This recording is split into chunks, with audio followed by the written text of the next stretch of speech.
أعوذ بالله من الشيطان الرجيم.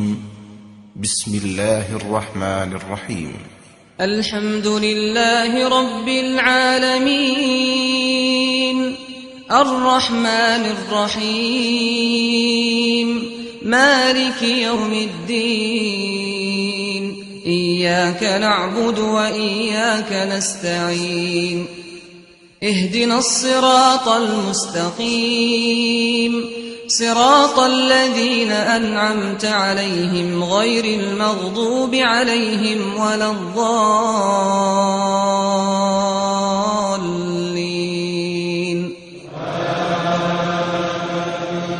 الحمد لله رب العالمين والصلاة والسلام على أشرف الأنبياء والمرسلين وعلى آله وأصحابه أجمعين. أما بعد.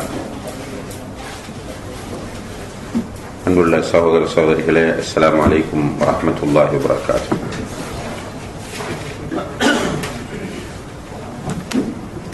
ஃபிக்ஹ் பாடத்திலே சவுதி அரேபியாவைச் சேர்ந்த முக்கியமான உலமாக்கள் குழு ஒன்று சேர்ந்து எழுதிய அல் ஃபிக்ஹுல் முயஸ்ஸர், இலகுவாக்கப்பட்ட ஃபிக்ஹ் என்ற புத்தகத்திலிருந்து நாம் கிதாபுல் முஆமலாத். கிதாபுல் முஆமலாத் என்றால் கொடுக்கல் வாங்கல் தொடர்பாக பேசக்கூடிய பாடம். அதிலே அல் புயூ என்ற பாடத்திலிருந்து முக்கியமான செய்திகளை பார்த்து வருகின்றோம். அந்த வகையில் சென்ற வகுப்பில் தடை செய்யப்பட்ட வியாபார முறைகள் என்ன என்பதை பார்த்தோம். முதலாவதாக வெள்ளிக்கிழமை இரண்டாவது அதானுக்கு பிறகு விற்பதும் வாங்குவதும் கூடாது என்பதை விரிவாக பார்த்தோம். அதில் இரண்டாவது அதான் என்பது நடைமுறையில் உள்ள அமைப்பை வைத்து நாம் குறிப்பிடக்கூடியது.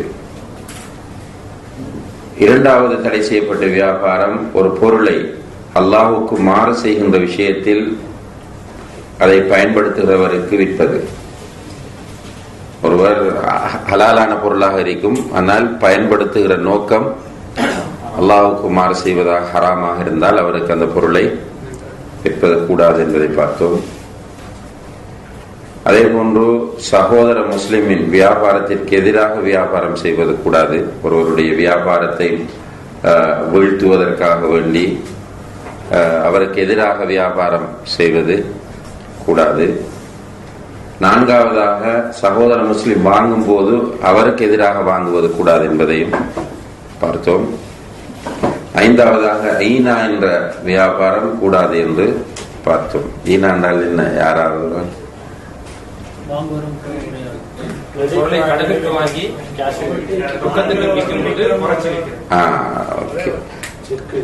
கேஷுக்கு வாங்கி கிரெடிட்டுக்கு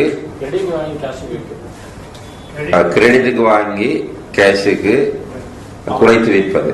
கிரெடிட்டுக்கு வாங்கி கேஷுக்கு குறைத்து விற்பது தான் ஐனா என்ற வியாபார முறை. அது இரண்டாவது கண்டிஷன்.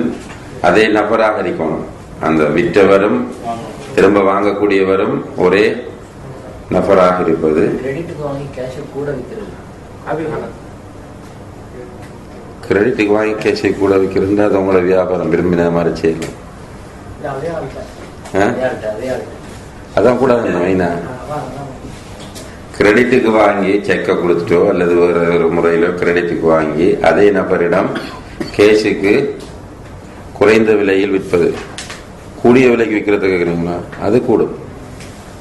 கூடிய விலைக்கு விற்பதாக இருந்தால் அதுல தடை இல்லை. தடை வந்திருப்பது குறைந்த, அதுல பாதிப்பு இருக்கிறது. கூடுதல் விலைக்கு சில நேரத்தில் இந்த மார்க்கெட் கூடிடும்.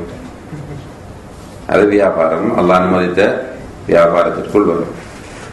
ஆறாவது பொருளை தன் வசப்படுத்த முன் அதனை விற்றல் தொடர்பாக விரிவாக பார்த்தோம். அதில் நம்ம கடைசியாக ஏகோபித்த நிலையில் உள்ளது என்ன பொருள்? உணவுப் பொருட்கள் மட்டும்தான். மற்றத்தில் கருத்து வேறுபாடு இருக்கின்றத பார்த்தோம். ஏழாவது பழம் உரிய நிலையை அடைய முன் விற்றல். அதாவது ஒழுங்கா பழுப்பதற்கு முன்னால், பழமாகுவதற்கு முன்னால் ஒரு பொருள் விற்பது அது மோசடி. காய்த்து கொண்டு வரும்போதே ஆரம்ப நிலையில் விற்பது கூடாது என்பதையும் பார்த்தோம். இந்த வியாபாரத்தை இஸ்லாமியமயப்படுத்த வேண்டும் என்பதுதான் நம்முடைய நோக்கம். இஸ்லாம் ஒரு பூரணமான வாழ்க்கை திட்டம் என்ற அடிப்படையில் எல்லா விஷயங்களும் குர்ஆனும் ஹதீஸும் சொல்லக்கூடிய முறையில் வர வேண்டும். குறிப்பாக கொடுக்கல் வாங்கல் என்பது மனித வாழ்க்கையில் தவிர்க்க முடியாத ஒரு செயற்பாடு. இந்த கொடுக்கல் வாங்கலில் ஹராம் வந்து விடுமாக இருந்தால் அதனுடைய பாதிப்பு வணக்கம் வரைக்கும் வரும். ஹராமான முறையில் நம்முடைய உடம்பில் ஏதாவது நுழைந்து விட்டால் நம்முடைய பிரார்த்தனை அங்கீகரிக்கப்பட மாட்டாது. சில நேரம் இபாதத்துக்களும் அங்கீகரிக்கப்பட மாட்டாது. இன்னமா யதகப்பலுல்லாஹு மினல் முத்தகீன், தக்வா உள்ளவர்களிடமிருந்து தான் அல்லாஹ் ஏற்றுக்கொள்வான் என்ற அந்த அடிப்படையில் சில நேரங்களில் அந்த பிரச்சனையும் உருவாகலாம். எனவே நம்முடைய கொடுக்கல் வாங்கல் இஸ்லாம் காட்டிய முறையில் இருக்க வேண்டும். நம்முடைய கொடுக்கல் வாங்கலில் ஹராம் கலந்துவிடக் கூடாது என்பதுதான் இந்த பாடத்தை நாம் தேர்வு செய்திருப்பதன் மிக முக்கியமான நோக்கமாகும். தொடர்ச்சியாக அந்த புத்தகத்தின் ஆசிரியர்கள் சில மசாலாக்களை குறிப்பிடுகிறார்கள். வியாபாரத்தோடு தொடர்பான தடை செய்யப்பட்ட வியாபாரம் என்று சொல்லும் போது பின்வரக்கூடியவை தடை செய்யப்பட்டவையாக மாறலாம் என்ற ஒரு சந்தேகம் மக்களிடம் இருக்கலாம் என்பதற்காக அந்த மசாலாக்களை கொண்டு வர. அதில் ஒரு முதலாவது மசாலா இக்காலத்து ஃபில் பை. இக்காலத்து ஃபில் பை என்று சொன்னால் வாங்குகிறவரும் விற்கிறவரும் விற்றுவன்றது. வியாபாரம் முடிந்த பிறகு இரண்டு பேரும் சேர்ந்து பின்வாங்குவது. அப்படின்னால் இப்போ ஏற்கனவே நம்ம படித்தோம். அப்படின்னால் ரெண்டு பேரும் அந்த இடத்தில் நிற்கும் வரைக்கும் அவருக்கு சூஸ் பண்ற சுதந்திரம் இருக்குன்னு சொன்னோம்.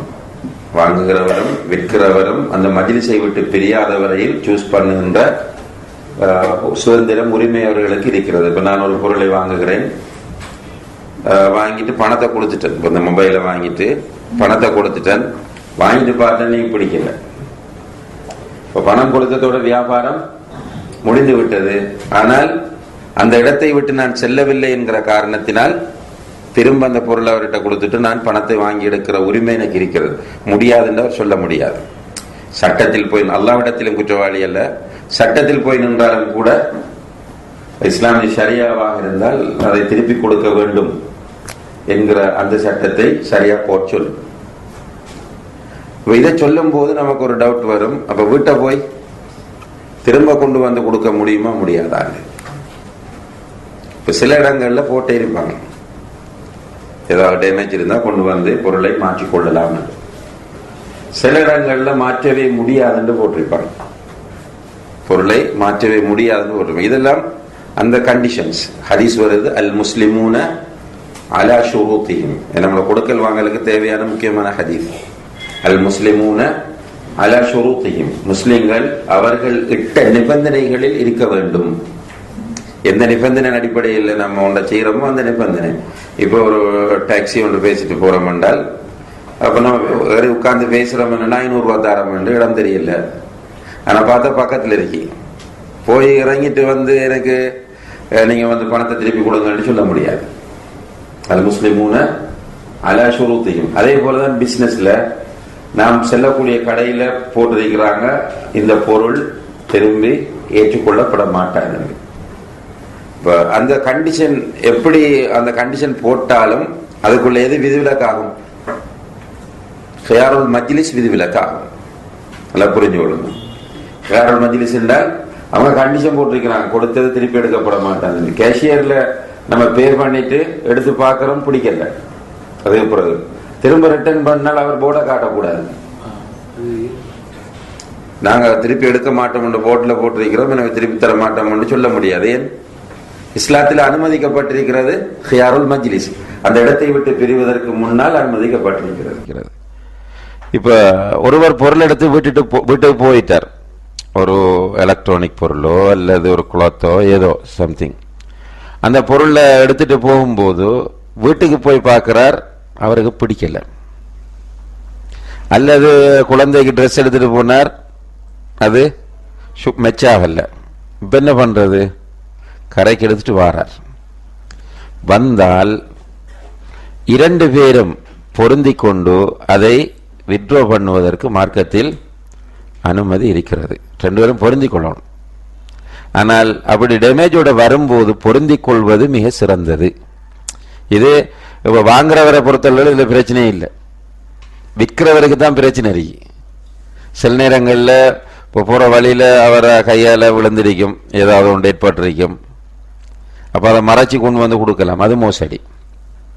அது அல்லாஹ் பார்த்துட்டு இருக்கிறான். அங்கே இப்போ நம்ம கொண்டு போகிறோம் அந்த பொருளை சைஸ் பிடிக்கல, அல்லது அதனுடைய அந்த தோற்றம் நமக்கு பிடிக்கல, கலர் பிடிக்கல என்பதற்காக வேண்டி கொண்டு வரும்போது திரும்ப கொண்டு வந்தால் அதை வியாபாரி விரும்பினால் ரிட்டர்ன் எடுக்கலாம், இவரும் கொடுக்கலாம். ஆனால் வியாபாரி ரிட்டர்ன் எடுப்பது தான் சிறந்தது. ரசூலுல்லாஹி அலைஹி வஸல்லம் சொன்னாங்க, மன் அகால முஸ்லிமன் பைஅத்தஹு அகால அல்லாஹு அஸ்ரதஹு யௌமல் கியாமா. யார் ஒருவர் ஒரு முஸ்லிமுடைய இப்படி இந்த வியாபார இதில் அவர் திருப்பி தரும்போது அதை ஏற்றுக்கொள்கிறாரோ அவருடைய தவறை, அவருடைய சில தவறுகளை அல்லாஹ் மறுமையில் பொருந்திக் கொள்வான். இந்த ஹதீஸ் அஹ்மத், அபு தாவூத், இப்னு மாஜா, இப்னு ஹிப்பான் எல்லா நூல்களிலும் வந்திருக்கிறது. ஷேக் அல்பானி அவர்கள் இதை சஹீஹ் என்று குறிப்பிடுகிறார்கள். அப்ப இது மிக முக்கியமான ஒரு விஷயம். வியாபாரம் செய்யக்கூடியவர்கள், அதே நேரத்தில் வாங்கக்கூடியவர்கள் நம்ம ஏற்கனவே சொன்ன விஷயத்தில் தெளிவா இருக்கணும். மன் கஷனா ஃபலைஸ மின்னா, ஏமாற்றுகிறவர் நம்மை சேர்ந்தவர் அல்ல என்பது வாங்குகிறவருக்கும் தான் விற்கிறவருக்கும் தான். பொதுவாக எல்லா முஸ்லீம்களுக்கும் தான் அது பொருந்தும். இப்ப சாப்பாட்டு விஷயத்தில் குழந்தைகளை ஏமாற்றுகிற தாய்க்கும் அது பொருந்தும், அல்லது ஒரு ஹோட்டல் நடத்துறவருக்கும் பொருந்தும். ஏமாற்றுதல் என்பது கூடாது. அப்ப நம்ம பொருளை வாங்கிட்டு வரோம், உண்மையில கொண்டு போகும்போது மொபைல் கீழே விழுந்தா எந்த டேமேஜும் வெளியில் ஏற்படலை. அப்போ உடனே என்ன பண்ணோம்னா ரிட்டர்ன் பண்ணிடுவோம், கொண்டு போய் கொடுக்குறோம். இப்போ இந்த நேரத்தில் கடைக்கார அந்த உரிமையாளர் என்ன செய்ய போறார்? இந்த ஹதீஸின் அடிப்படையில் நம்மகிட்ட வாங்கி எடுப்பார். ஆனால் உண்மையில பாதிப்பு அவருக்கு இருக்கா இல்லை, இதில் அவரே பாதிப்பு, அல்லது அவர் ஏமாற்றப்பட்டாலும் இன்னும் ஒரு கஸ்டமர் ஏமாற்றப்பட வாய்ப்பு இருக்கா இல்லையா? எனவே வாங்கி செல்லக்கூடிய கஸ்டமர்ஸ் இதுல மிக தெளிவாக இருந்து கொள்ள வேண்டும். ரெண்டு சைடும் அவர் ரிட்டர்ன் கொண்டு வரும்போது வியாபாரி அதை ஏற்றுக்கொள்ளக்கூடிய மனநிலையோடு இருக்க வேண்டும். அதே போல கொண்டு செல்லக்கூடியவர் நம்ம சரியாத்தான் கொண்டு செல்கிறோமா என்பதிலும் தெளிவாக இருக்க வேண்டும். அடுத்த மசாலா அக்துல் முராபஹா. அக்துல் முராபஹான்னு சொன்னால் இப்போ பிஸ்னஸ்ல பொதுவாக லாபத்தை சொல்ல மாட்டாங்க, எனக்கு இவ்வளவு லாபம் உண்டு. ஒருவர் ஒரு பொருளை இது 10,000 ரூபா என்றால் 10,000 என்று சொல்லுவார். அவருக்கு ப்ராஃபிட் சில நேரம் 5,000 இருக்கும், 2,000 இருக்கும், 500 இருக்கும். பிசினஸ்ல உள்ளவங்க யாரும் இதை சொல்றல்ல. இப்ப சிலர் இருக்கிறாங்க என்ன செய்வாங்கன்னா, நான் இதை 10,000 ரூபாய்க்கு வாங்கினேன், நீங்க எவ்வளவு நானே லாபம் வைத்து தாருங்கள், இப்படி ஒரு பிசினஸ் பண்ணலாமா என்று கேட்டால் அதுதான் அக்துல் முராபஹான்னு சொல்றது. மசாலா புரிஞ்சுட்டா? இப்ப நான் வாங்குற பொருள் அதுல பெருமதியை நானே சொல்றேன், நான் இதை இவ்வளவுக்கு வாங்கினேன். சிலர் இருக்கிறாங்க போய் சொல்றேன், கஸ்டமரை சொல்றதுக்கு. இப்போ கஸ்டமர்கிட்ட சொல்லுவாங்க இது 10,000 ரூபாண்டு, அவர் 8,000 ரூபா கேட்டா வேறு சொல்லுவார் நான் வாங்கினதே இது 9,000க்கு. சிலாக்கள் வல்லாய் பண்ணிடுவாங்க, சத்தியமாக 9,000க்கு வாங்கினு. இவர்கள் சாபத்திற்குரியவர்கள், பொய் சத்தியம் செய்யக்கூடியவர்கள். இவர்களுடைய பிசினஸ்ல எல்லாம் பரக்கத் செய்ய மாட்டான். இது ஹதீஸ் சொல்லக்கூடிய செய்தி. எனவே பொய் சொல்லக்கூடாது. இப்ப பொய் சொல்லாமல் ஒருவர் ஒரு சில நேரங்களில் ஒரு புதிய வியாபாரியாக இருக்கலாம், அல்லது பிசினஸ் எக்ஸ்பீரியன்ஸ் இல்லாதவராக இருக்கலாம். அவர் இப்படி சொல்லும் போது நான் 10,000 ரூபாய்க்கு வாங்கினேன், நீங்க ஏதாவது வைத்து எடுங்கள் என்று சொல்கிற நேரத்தில் அவர் ஒரு நான் 10,500 ரூபாய் தருகிறேன் அல்லது 15,000 ரூபாய் தருகிறேன் என்று வாங்குவது கூடுமா என்று கேட்டால் இந்த வியாபாரம் பொதுவாக கூடும். ஏனென்றால் இதை தடை செய்யக்கூடிய எந்த ஆதாரங்களும் இல்லை, இந்த முறையை தடை செய்யக்கூடிய ஆதாரங்கள் எதுவும் இல்லை. பொதுவாக அல்லாஹ் தஆலா குர்ஆனில் சொன்னான், வஅஹல்லல்லாஹுல் பைஅ, அல்லாஹ் வியாபாரத்தை ஹலாலாக்கி உள்ளான். வியாபாரம் என்ற இதுக்குள்ள இது வரும், இந்த வியாபாரம் கூடும் என்பதுதான் சட்டம். அதே போல சூரத்து நிசா 29வது வசனத்தில் சொல்லலாம், இல்ல அன் தக்கூன திஜாரத்தன் அன் தராதும் மின்கும், உங்களுக்கு இடையில் நீங்கள் சொத்துக்களை அநியாயமாக சாப்பிடாதீர்கள், அநியாயமான முறையில் சாப்பிடாதீர்கள், 2 பேரும் பொருந்தி கொள்ளக்கூடிய வியாபாரமாக இருந்தாலே தவிர. அப்ப வியாபாரத்தில் ஃபர்ஸ்டுக்கே பார்த்துட்டோம், ஷர்த்துகள் உண்டு. என்ன? வாங்குகிறவரும் விற்பவரும் பொருந்தி கொள்ள வேண்டும், பொருந்தி கொண்டால் கூடும் இன்ஷா அல்லாஹ். இது இவர்கள் கொடுத்திருக்கக்கூடிய வரைவிலக்கணமும் அதற்குரிய சட்டமும் ஆகும். அடுத்த மசாலா, முக்கியமான மசாலா அல் பைஉ பித்தக்சீத். தொடர்ச்சியாக நீங்கள் கேட்டுக்கொண்டு வந்த வியாபாரம் என்னது? தக்சீத் என்றால் இன்ஸ்டால்மெண்ட், தவணை அடிப்படையில் பணத்தை செலுத்தக்கூடிய வியாபார முறை. இந்த வியாபாரம் இன்றைக்கு சர்வதேசத்திலும் மிக வேகமாக பரவி வரக்கூடிய ஒரு வியாபார முறை. இந்த வியாபார முறை கூடுமா கூடாதா என்பதில் நிறைய கருத்து வேறுபாடுகள் இருக்கு. நிறைய கருத்து வேறுபாடுன்னா ஸ்பெஷலாக ஷேக் நாசருத்தீன் அல்பானி ரஹ்மத்துல்லாஹ் இந்த வியாபாரம் கூடாது என்று சொல்கிறார். ஷேக் நாசருத்தீன் அல்பானி ரஹ்மத்துல்லாஹ் அவர்கள் இந்த வியாபார முறை கூடாது என்று சொல்கிறார்கள்.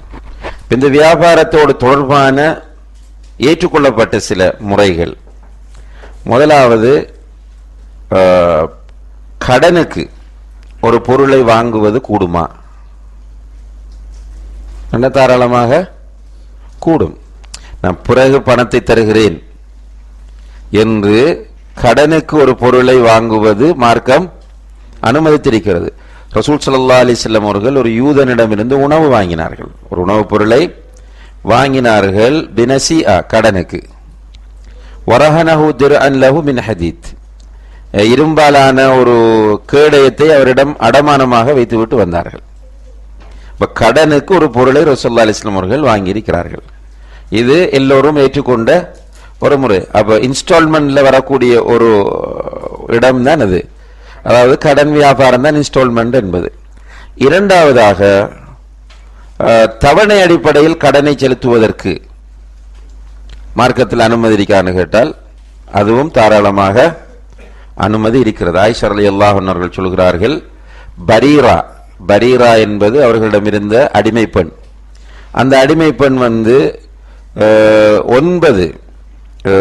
ஊக்கியாக்கள் என்று சொன்னால் ஒரு அளவு முறை, அவுக்கியா அல்லது ஊக்கியா, அந்த 9 அவுக்கியாக்களை தந்து நான் என்னை உரிமையிட்டுக் கொள்ள விரும்புகிறேன் என்று சொல்லிட்டு சொல்றாங்க. நான் ஒவ்வொரு வருடமும் ஒவ்வொரு வக்கியாவை தந்து முடிப்பேன், ஒவ்வொரு ஊக்கியாவை தந்து முடிப்பேன் என்று அவங்க சொல்றாங்க. ஆயிஷா நாயகி அதை அங்கீகரித்து அவரை விடுதலை செய்தார்கள். அப்ப இன்ஸ்டால்மெண்ட் அடிப்படையில் பணம் செலுத்துதல் கூடும் என்பதற்கு இது தெளிவான ஆதாரம். இந்த ஹதீஸ் சஹீஹ் புகாரியில 2168வது ஹதீஸாக இடம்பெறும். அப்ப கடனுக்கு வியாபாரம் பண்ணுவதும் கூடும், அந்த கடனை தவணை அடிப்படையில் செலுத்துவதற்கு மார்க்கத்தில் தடை கிடையாது, அனுமதி இருக்கிறது. இப்ப நம்ம இந்த இன்ஸ்டால்மெண்ட் இப்ப இருக்கக்கூடிய நடைமுறை அமைப்பு என்னன்னு கேட்டால், ஒரு பொருளை கடனுக்கு வாங்குறது, வாங்குற நேரத்தில் எமௌண்ட கூட்டுறது, கேஷை விட கடனுக்கு கூட்டுறது. இப்ப இந்த மொபைல் போனை 10,000 ரூபாவுக்கு கேஷுக்கு விற்கக்கூடியவர் கடன் என்றால் 12,000 என்று சொல்றார். இதுதான் கடனும் அடுத்த தவணை அடிப்படையில் செலுத்துறது. ஏதோ பிறகு கடனுக்கு தாரன் இருந்தாலும் அப்படி, அல்லது இன்ஸ்டால்மெண்டாக இருந்தாலும் கடனுக்கு 12,000, கேஷுக்கு 10,000, கடனுக்கு 12,000. இதுதான் இன்ஸ்டால்மெண்ட்ல உள்ள மிக முக்கியமான விஷயம். இது கூடுமாண்டு கேட்டால் 1990ஆம் ஆண்டு மார்ச் மாதம் 20ஆம் தேதி சவுதி அரேபியாவில் இருக்கக்கூடிய மஜ்மஉல் ஃபிக்ஹில் இஸ்லாமி, இஸ்லாமிய ஃபிக்ஹ் மன்றம், அதாவது உலகத்தில் உள்ள மிக முக்கியமான ஃபிக்ஹ் ஸ்காலர்ஸ் எல்லாரும் அங்கே சேருவாங்க. அவர்கள் சேர்ந்து இந்த வியாபாரம் கூடும் என்ற ஃபத்வாவை வழங்கி இருக்கிறார்கள். இந்த இன்ஸ்டால்மெண்ட் வியாபாரம் கூடும் என்ற பத்வாவை வழங்கியிருக்கிறார்கள். இந்த கருத்தை 4 மதுஹபுடைய இமாம்களும் 4 மதுஹபை சேர்ந்த இமாம்களும் கூறி நேரடியாக இமாம் அபூ ஹனீஃபா சொல்லாவிட்டாலும் ஹனஃபி மதுஹபிலும் ஷாஃபி மதுஹபிலும் மாலிகி மதுஹபிலும் ஹம்பலி மதுஹபிலும் இந்த கருத்தை ஆதரிக்கக்கூடிய கூற்றுகள் உள்ளன. ஒரே அடியாக கூடுமா? இந்த இன்ஸ்டால்மெண்ட் முறை ஒரே அடியாக மார்க்கத்தில் அனுமதிக்கப்பட்டுள்ளதா? எடுத்தெடுப்புல இன்ஸ்டால்மெண்ட் கூடும் இல்ல. இதற்கு 4 கண்டிஷன்களை 4 நிபந்தனைகளை சொல்லுகிறார்கள். இந்த 4 நிபந்தனைகளுக்கு உட்பட்டதாக இன்ஸ்டால்மெண்ட் இருந்தால் அந்த வியாபாரம் அனுமதிக்கப்பட்டது. முதலாவது நிபந்தனை அன் தகூன சில்அத்து பிஹௌஸத்தில் பாயிஇ வ தஹ்த தஸர்ருஃபிஹி இன்தல் அக்த். குறிப்பிட்ட பொருள் வியாபாரியுடைய கட்டுப்பாட்டில் விற்கும் போது இருக்க வேண்டும். குறிப்பிட்ட பொருள் விற்கும் போது அல்லது வியாபார உடன்படிக்கை மேற்கொள்ளப்படும் போது வியாபாரியினுடைய கட்டுப்பாட்டில் இருக்க வேண்டும், அவருக்குரியதாக இருக்க வேண்டும். இது முதல் கண்டிஷன். என்றால் ஏற்கனவே நம்ம பார்த்தோம், லா தபி மா லைஸ இந்தக். ரசூலுல்லாஹி அலைஹி வஸல்லம் அம்ர் இப்னு ஹிஸாம் சொல்லும்போது உன்னிடம் இல்லாததை விற்காதே என்று சொன்னார்கள். அந்த அடிப்படையில் இந்த கண்டிஷன் அமைகின்றது. இரண்டாவது, لا يجوز إلزام المشتري عند العقد أو فيما بعد بدفع مبلغ زائد على ما اتفق عليه عند العقد في حال تأخره عن دفع الأقساط. பொருளை விற்கும் போது வாங்குகிறவருக்கு கண்டிஷன் போடக்கூடாது. என்ன கண்டிஷன்? நீ செலுத்த தாமதித்தால் கூடுதலாக தர வேண்டும். ஒவ்வொரு இன்ஸ்டால்மெண்ட்டும் மந்த்லி இன்ஸ்டால்மெண்ட். இப்போ ஒவ்வொரு மாதமும் 2000 ரூபாய் செலுத்துவதாக உடன்பட்டிருக்கிறார். அந்த நேரத்தில் அவர் சொல்றார், நீங்க 20ஆம் தேதி பே பண்ண தவறினால் நீங்க 2100 ரூபாய் செலுத்த வேண்டும் அல்லது 2500 ரூபாய் தர வேண்டும். அப்படி என்று சொன்னால் அது வட்டி, அது கூடாது. அல்லது எல்லாம் முடியுது, நமக்கு தெரியும் தானே, ஒரு கம்பெனி சிஸ்டங்கள் கடைகள் முறைகள் நமக்கு தெரியும். வியாபாரம் முடிஞ்சு இப்போ இன்ஸ்டால்மெண்ட் என்னென்றால் ஒரு பொருளை வாங்குறோம், ஒரு 50,000 ரூபாய் பொறுமதியான இந்த மொபைல் போனை வாங்குறோம் உதாரணமாக, மாதாந்தம் 2000 ரூபாய் செலுத்த வேண்டும். டைம் டியூ 20ஆம் தேதி. நம்ம 20ஆம் தேதி சில நேரங்களில் செலுத்த தவறுறோம். மந்த்லியும் சில நேரம் மிஸ் பண்ணிடுறோம். கம்பெனி என்ன செய்யுதுன்னா கண்டுக்குது இல்லை. மொத்தமாக கடைசியில் என்ன செய்தால் நீங்க இப்படி 5 மாதங்கள் டிலே ஆகியிருக்கிறீர்கள், எனவே இதுக்கு எக்ஸ்ட்ரா இவ்வளோ பே பண்ணணும், இப்படி சொன்னாலும் அதுவும் வட்டி. ஸ்கூல் ஃபீஸ் காலேஜ் ஃபீஸ்லாம் வருஷத்துல 3 டியூல 4 டியூ சொல்றாங்க. அந்த குறிப்பிட்ட டேட்ல கட்டல அப்படின்னு சொன்னா பெனால்ட்டி சொல்லிட்டு ஒரு அமௌண்ட் வாங்குறாங்கல்ல, அதை அடிப்படையில் அது வியாபாரம், அது கடனும் இல்லை. அதை இதுக்குள்ள நம்ம ஜாயின் பண்ண முடியாது. அதை என்னென்று வரையா பார்ப்போம் இன்ஷா அல்லாஹ். இந்த இதுக்குள்ள அது வராது. என்னென்றால் நம்ம பேசக்கூடிய அந்த கடன், அடுத்தது வியாபாரம் என்ற அந்த அமைப்பினுள்ள அது வராது இன்ஷா அல்லாஹ். அது சிக்கலான ஒரு விஷயம் தானே, அது இன்ஷா அல்லாஹ் பார்ப்போம்.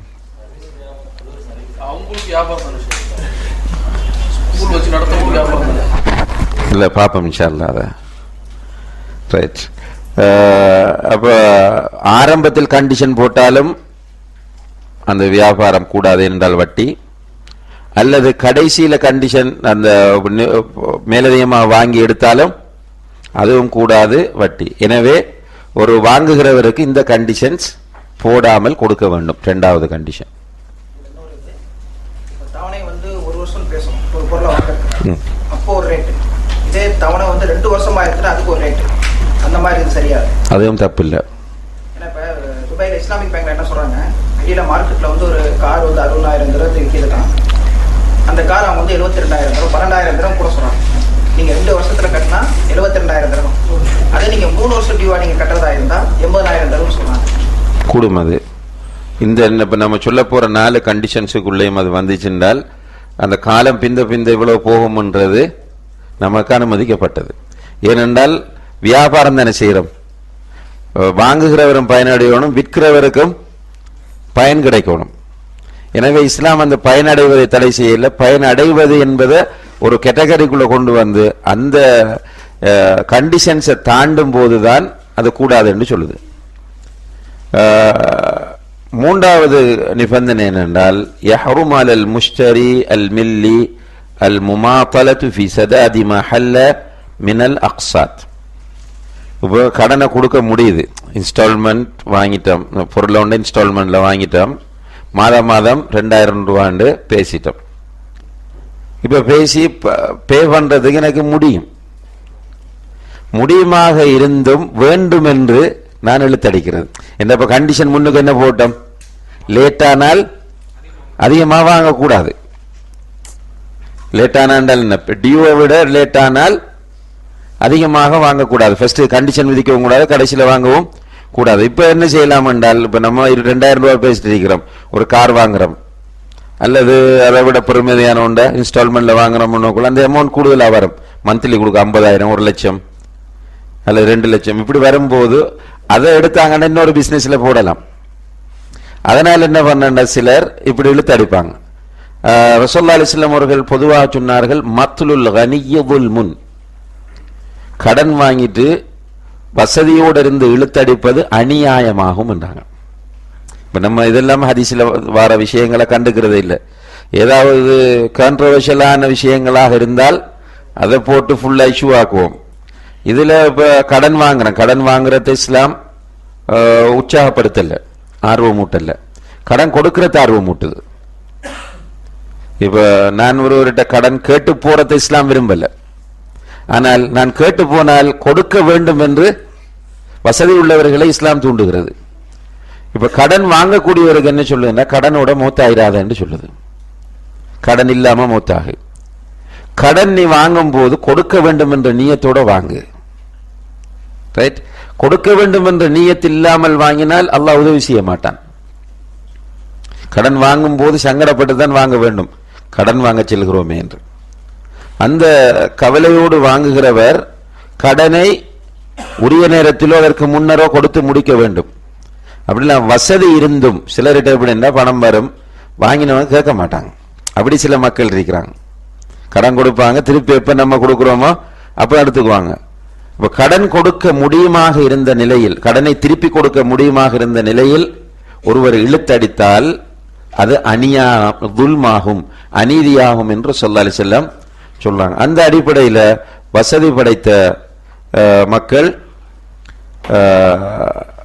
கடன் இந்த இன்ஸ்டால்மெண்ட்ல வாங்கின அந்த அமௌண்ட்டை திருப்பி கொடுப்பதில் டிலே பண்ணுவது ஹராமாகும். 4வது கண்டிஷன், லா ஹக்க லில் பாயிஇ ஃபில் இஹ்திஃபாத் பி மில்கியத்தில் மபீ பஅதல் பை. அதாவது வாங்கி விற்கிறவர்,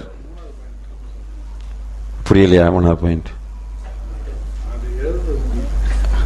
3வது பாயிண்ட் என்னென்றால், தவணைக்கு பணத்தை செலுத்த முடியுமாக இருக்கிற நிலையில் கொடுக்காமல் விடுவது கூடாது, தாமதப்படுத்துவது கூடாது. 4வது மிக முக்கியமான கண்டிஷன், இதுதான் நிறைய பேர் கன்ஃபியூஸ் ஆகக்கூடியது என்னென்றால், விற்கிறவர் விற்கப்பட்ட பொருளின் உரிமையை வாங்குகிறவருக்கு கொடுத்து விட வேண்டும். புரியுதா? இப்ப பொருள், இப்ப கார் வாங்குறீங்க, மஹிந்திராவில் போய் வாங்குறீங்க, இன்ஸ்டால்மெண்ட்ல கொடுக்குறாங்க. இப்ப வாங்கினால் பொருள் யாருடைய பொருள்? இப்போ உள்ள இன்ஸ்டால்மெண்ட் சிஸ்டத்தில் கம்பெனியோட தான் இருக்கும், உங்களுக்கு கொடுக்க மாட்டாங்க. இன்ஸ்டால்மெண்ட் எப்போ கூடுமுன்னால் அந்த பொருளை அவர்கள் உங்களுக்கு சொந்தமாக தந்தால். ஆனால் என்ன செய்யலாம் என்று கேட்டால், வலாக்கின் யஜூஸு லஹு அன் யஷ்தரித அலல் முஷ்தரி ரஹ்னல் மபீஇ இந்தஹு. சொல்லலாம், நான் பொருளை வித்துருவோம், வித்தது பொருள் நீங்க அடமானமாக அதை டாக்குமெண்ட்ஸை தந்துட்டு போகணும். பொருள் எழுதப்படும் யார் பேருக்கு என்றால் வாங்க போற நம்மட பேரு தான் எழுதணும். பொருளை கார் வாங்க போறோம் என்றால் கார் டாக்குமெண்ட்ஸ் எல்லாம் எப்படி ஒருவருக்கு சொந்தமா எழுதப்படுமோ அதே போன்று எழுதப்படணும். எழுதப்பட்டு அவர் டாக்குமெண்ட்ஸை வாங்கி வச்சுக்கொள்ளலாம். அப்படியும் ரஹனது என்றால் சில நேரம் நீங்க அப்படி எடுத்துட்டு போயிட்டீங்க என்றால் திருப்பி கொடுக்க சான்ஸ் இல்லை. அடமானமாக அதை வைத்துக் கொள்வதில் தப்பில்லை, அது விரும்பினால். ஆனால் கண்டிஷன் என்ன? விற்கப்படுகிற பொருள் வாங்குகிறவருக்கு சொந்தமாக்கப்பட வேண்டும். இந்த கண்டிஷன் தான் நிறைய இடங்கள்ல பிரச்சனையை உண்டாக்கக்கூடியது. பொருளை வாங்குகிறவருக்கு சொந்தமாக பெரும்பாலும் கொடுப்பதில்லை. அது சில அரபு இஸ்லாமிய நாடுகளா இருந்தாலும் சரி, நம்முடைய நாடுகளா இருந்தாலும் சரி, தவணை இந்த அமௌண்ட்டை செலுத்தி முடிக்கும் வரைக்கும் அவங்களோட பேர்ல இருக்கும். பேங்குடையோ அல்லது கம்பெனியுடையவோ கடையுடையோ பேர்ல இருக்கும். இது ஹராமானது. இந்த ஃபத்வாவைத்தான் சவுதி அரேபியாவை சேர்ந்த எல்லா உலமாக்களும், ஷேக் பின் பாஸ், ஷேக் உதைமீன் போன்ற உலமாக்களும் நவீன காலத்தில் இருக்கக்கூடிய உலமாக்களும் கொடுத்திருக்கிறார்கள். எனவே இந்த விஷயத்தில் நாம் மிக தெளிவோடு இருந்து கொள்ள வேண்டும். ஹலால் ஹராம் சொல்வது சொல்லுங்க.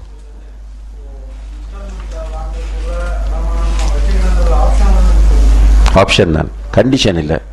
கண்டிஷன் இல்லை.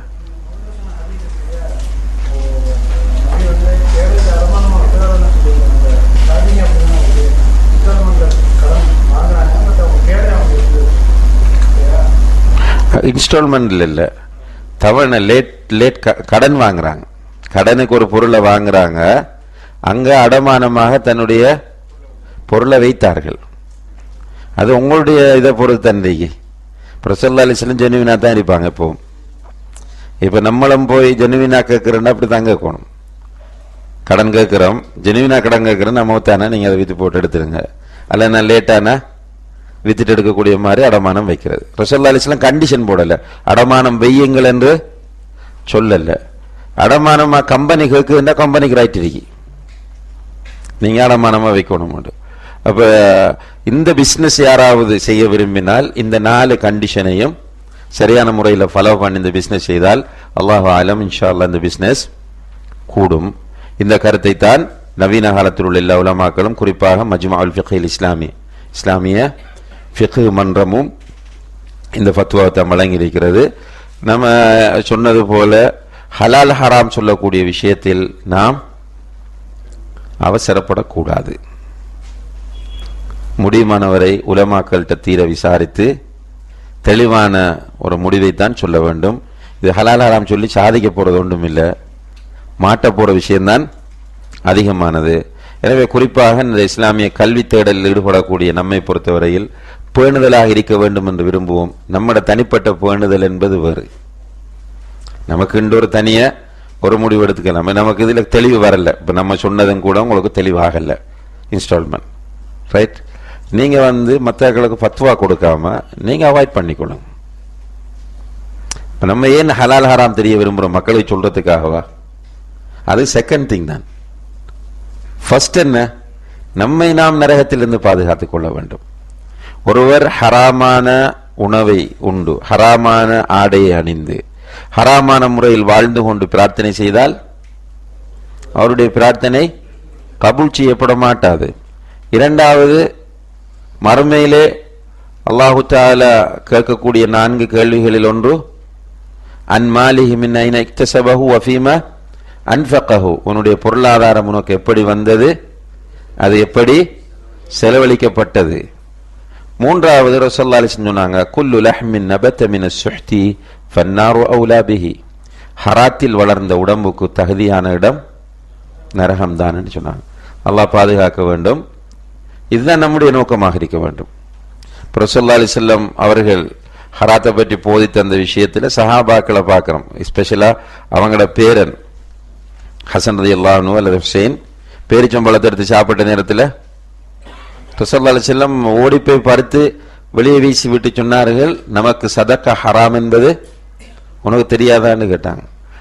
அபூபக்கர் ரலியல்லாஹு அன்ஹு அந்த வேலைக்காரன் கொண்டு கொடுத்த பொருளை சாப்பிட்டு தெரிந்த பிறகு, அது ஹராமான ஒரு பொருள் என்று தெரிந்த பிறகு கையை வாய்க்குள்ள விட்டு வாந்தி எடுத்தார்கள் என்றதை பார்க்கிறோம். இதுதான் முதல் நோக்கம் நம்மட. எனவே நமக்கு ஒரு பேணுதலை நம்ம பேணிக்கொள்றதுல தப்பில்லை. அதிலேயும் குறிப்பாக மிகப்பெரிய அளவு ஆய்வு செய்ய முடியாமல் இருக்கிற மக்களை பொறுத்தவரையில் சொல்லுவார்கள், அல் ஹுரூஜு மினல் ஹிலாஃபி முஸ்தஹப்புன், கருத்து வேறுபாட்டுக்குள் இருந்து வெளியே வருவது சிறந்தது. கருத்து வேறுபாட்டுக்குள் இருந்து வெளியே வருவது சிறந்தது.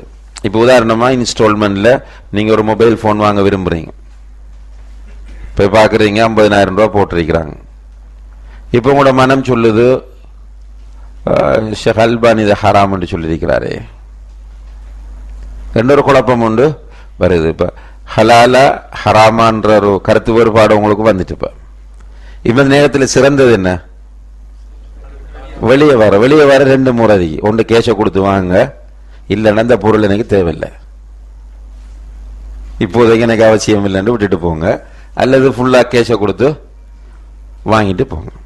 இப்போ இது நமக்கு ஒரு முக்கியமான வழிகாட்டியாக இருக்க வேண்டும். அல் ஹுரூஜ் மினல் ஹிலாஃபி முஸ்தஹப்புன் என்ற அந்த விதியை சரியாக பின்பற்றினோமாக இருந்தால் நிறைய விஷயங்கள்ல பேணுதலாக நம்ம இருக்க முடியும். அதிலும் குறிப்பாக அன்புள்ள சகோதர சகோதரிகளை, நம்ம கல்வியை தேடக்கூடிய மாணவர்களாக இருக்கக்கூடிய நம்ம கிட்ட நிறைய பேர் கேள்வி கேட்பாங்க. கேள்வி கேட்கும் போது அவசரப்படக்கூடாது. அவசரப்பட்டு ஹலால் என்று சொன்னால் மாட்டுவோம், ஹராம் என்று சொன்னாலும் மாட்டுவோம். நமக்கு தெளிவாக தெரிந்தால் தெரிந்தே சொல்லுவோம், தெளிவாக தெரியவில்லை என்றால் தெரியாது என்று சொல்லுவோம். இதில் ஒன்றும் குறைய போறதில்லை. உலமாக்கள் சொல்லுவார்கள், லா அதிரி நிஸ்ஃபுல் இல்ம் என்று. லா அதிரி என்று சொல்வது கல்வியின் பாதி என்பார்கள். என்னது? எனக்கு தெரியாது என்று சொல்வது. தெரியாது என்றால் தன்னை பற்றி அவர் அறிந்து கொள்கிறார், தன்னுடைய அறிவு தரத்தை புரிந்து கொள்கிறார். எனவே அவர் படிக்கிறதுக்கு நிறைய வாய்ப்பு இருக்கிறது. இப்போ நம்ம பெரிய மாஷா அல்லாஹ் பெரிய தாயி, நல்ல ஊர்ல முக்கியமான இடத்துல இருக்கிறோம், மக்கள் நம்மளை நம்புறாங்கன்றதுக்காக வேண்டி நம்ம கேட்கிற கேள்விக்கெல்லாம் பதில் சொல்லணும் என்ற அவசியம் கிடையாது. ஏனென்றால் ஹலால் ஹராம் சொல்லுகிற முழு உரிமையும் அல்லாஹ் ஒருவனுக்கு மாத்திரமே சொந்தமானது. வல்லாஹு தஆலா அலம். இதுல ஏதாவது கேள்விகள் இருந்தா கேளுங்க.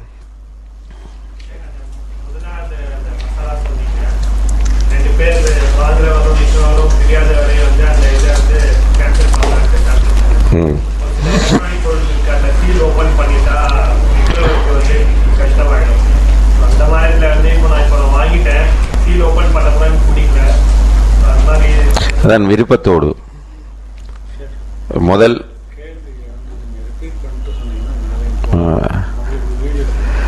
அதாவது சவர் என்ன கேட்கிறார் என்றால், இப்போ வாங்கிட்டு போறவர் பொருளை திருப்ப கொண்டு வந்து கொடுக்கும்போது விற்கிறவர் அதை ஏற்றுக்கொள்வது சிறந்தது என்று சொன்னீங்க.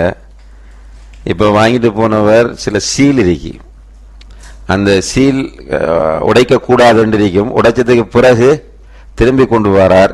இந்த நேரத்தில் என்ன பண்றது என்று கேட்கிறாங்க.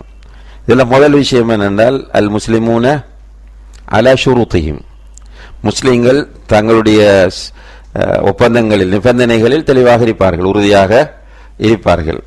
இப்போ பொதுவாக அறியப்பட்ட ஒரு விஷயம் என்ன, சீல் உடைத்தால் அந்த பொருள் ரிட்டர்ன் எடுக்கப்பட மாட்டாது என்பது. இப்போ இதுக்கு சொல்லக்கூடிய விதி என்னென்றால், அல் ஆதத்து முஹக்கமத்துன், அல் ஆதா முஹக்கம, மிக முக்கியமான ஒரு விதி இது சட்டக்கலையில. வழக்காறு நம்முடைய வழக்கத்தில் உள்ளது சட்டமாக எடுக்கப்படும். அல் ஆதா முஹக்கமான்னு சொல்றது, சட்டத்தில் இந்த வழக்கத்தில் உள்ளது சட்டமாக எடுக்கப்படும்.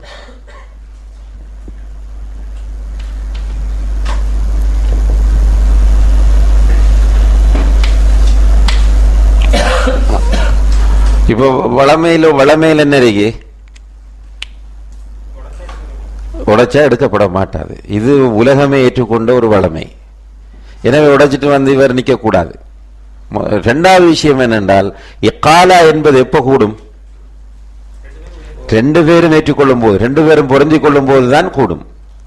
எனவே இந்த இடத்துல வியாபாரி சங்கடப்பட வேண்டிய இந்த அவசியமும் இல்லை. அதையும் தாண்டி அவர் செய்ய விரும்பினால் அவர் சிறப்புக்குரியவர்.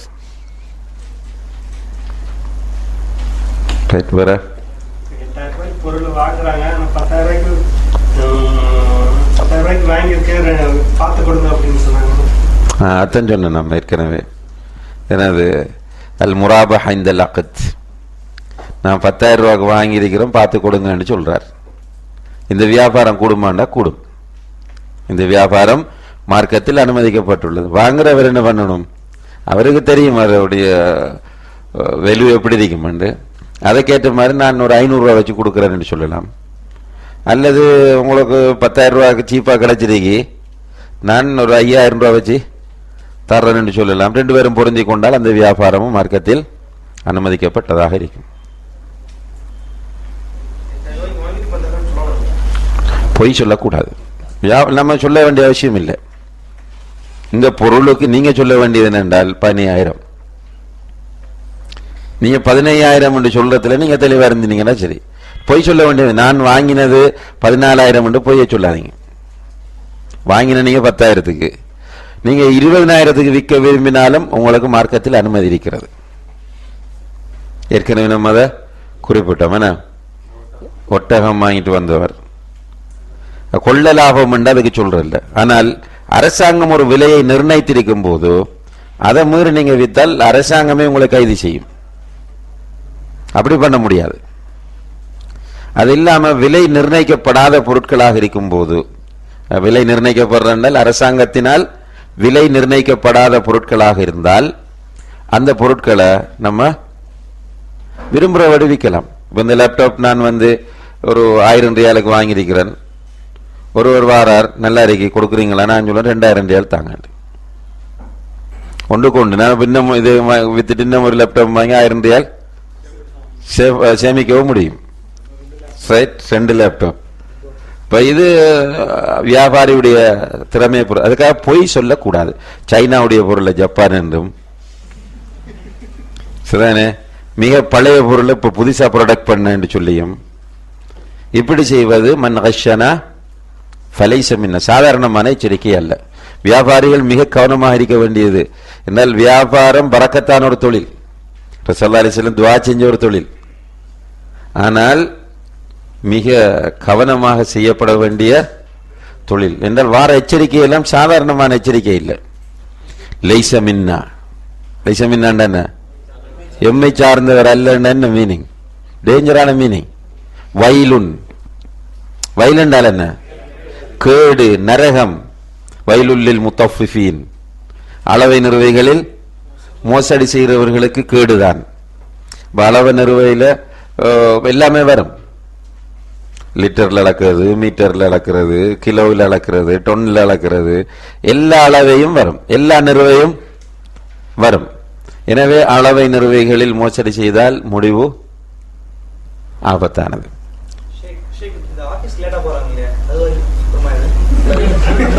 குற்றமா இல்லையா? அது குற்றம் தானே. ஆபீஸுக்கு லேட்டா போறது குற்றமா இல்லையான்னு கேட்கிறாங்க. உங்களுடைய ஆபீஸ் லேட்டாகி வருவதை உங்களுக்கு அனுமதித்தால் அது அனுமதிக்கப்பட்டது. உங்களுக்கு அது தடை செய்திருந்தால் அது ஹராமானது.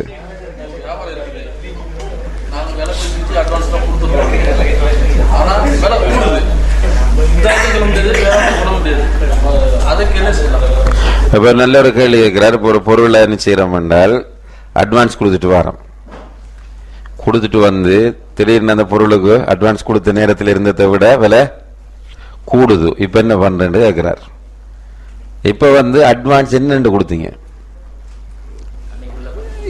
நீங்க எதை அடிப்படையாக வைத்து அட்வான்ஸ் கொடுத்தீர்களோ அதுதான் அதனுடைய விலை. அதே பிறகு கூடினத்துக்காக வேண்டி நீங்க மாத்தினீங்க என்றால் அது மோசடி கூடாது.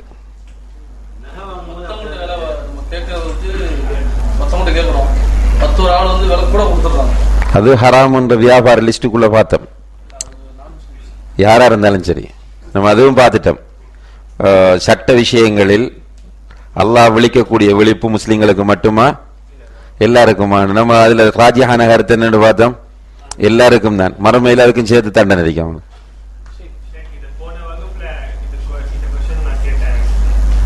என் கடை எதுதான், ஆனா நான் வச்சிருக்கேன். இப்ப விற்கிறவரும் வாங்குறவரும் நான் முஸ்லீமா இருக்காங்க.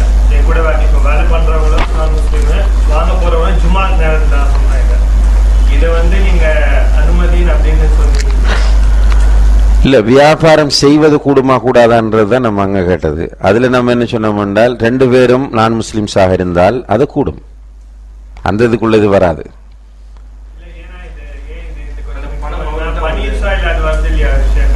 இல்ல நீங்க ஹீலாவா இந்த வியாபாரம் இது வெள்ளிக்கிழமை வியாபாரத்தை பொறுத்தவரையில அது ஒரு ஸ்பெசிபிக்கான விஷயம். அதுல யார் விதிவிலக்கப்படுறாங்க, யாருக்கு தடை வருது? முதல் முஸ்லிம்களுக்கு இல்ல, ஜும்ஆ கடமையான நிலையில் உள்ள முஸ்லிம்களுக்கு. அவங்க மட்டும்தான் அதுக்குள்ள உள்ளடங்குவாங்க, எல்லாரையும் இல்லை. இப்ப தொழுகையை நிலைநாட்டுங்கள் என்று சொல்லப்படுது குர்ஆன்ல. அல்லாஹ் தொழுகையை நிலைநாட்டுங்கள் என்று சொல்றான். இப்ப ஒரு பெண்ணுக்கு மென்சஸ், ஒருவருக்கு பைத்தியம், ஒருவர் தூங்கிட்டார், ஒருவர் பயணத்தில் இருக்கிறார், இவங்கெல்லாம் விதிவிலக்கு பெறுவாங்க. அதே போல ஜும்மாவுக்கு அதான் சொல்லப்பட்டால் என்று வார அழைப்பு யாருக்குண்டால் ஜும்மா கடமையானவர்களுக்கு தான். கடமை இல்லாதவர்கள் குற்றவாளிகள் அல்ல. தூங்கினவர் குற்றவாளி அல்ல, பெண் குற்றவாளி அல்ல, அல்லது பருவவயதை அடையாத குழந்தைகள் குற்றவாளிகள் அல்ல. அது மாதிரி தான் வெள்ளிக்கிழமை அதான் சொல்லப்பட்டால் நான் முஸ்லிம்ஸ் குற்றவாளிகள் அல்ல. வியாபாரம் பண்ண பெண்கள் வியாபாரம் பண்ண குற்றவாளிகள் அல்ல, சின்ன பிள்ளைகள் வியாபாரம் பண்ணால் குற்றவாளிகள் அல்ல. ஆனால் அடிப்படையில் இருக்கிறவர் நான் முஸ்லிம், வாங்குறவங்க எல்லாம் முஸ்லிம்கள் என்று சொன்னா கூடாது. ஏன்? அவங்க தொலைப்பாம பாவம் செய்யறதுக்கு நம்ம துணையாகிறோம். வல்லாஹு தஆலா ஆலம். நீங்க என்னுடைய நகை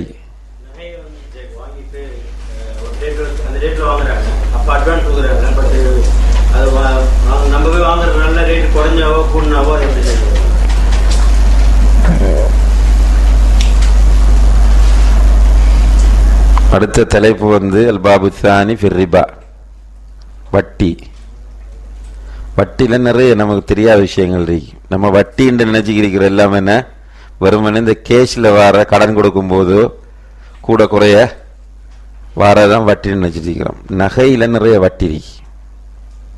நகையை பொறுத்தவரையில நிறைய வட்டி இருக்கு நகை பிசினஸ்ல.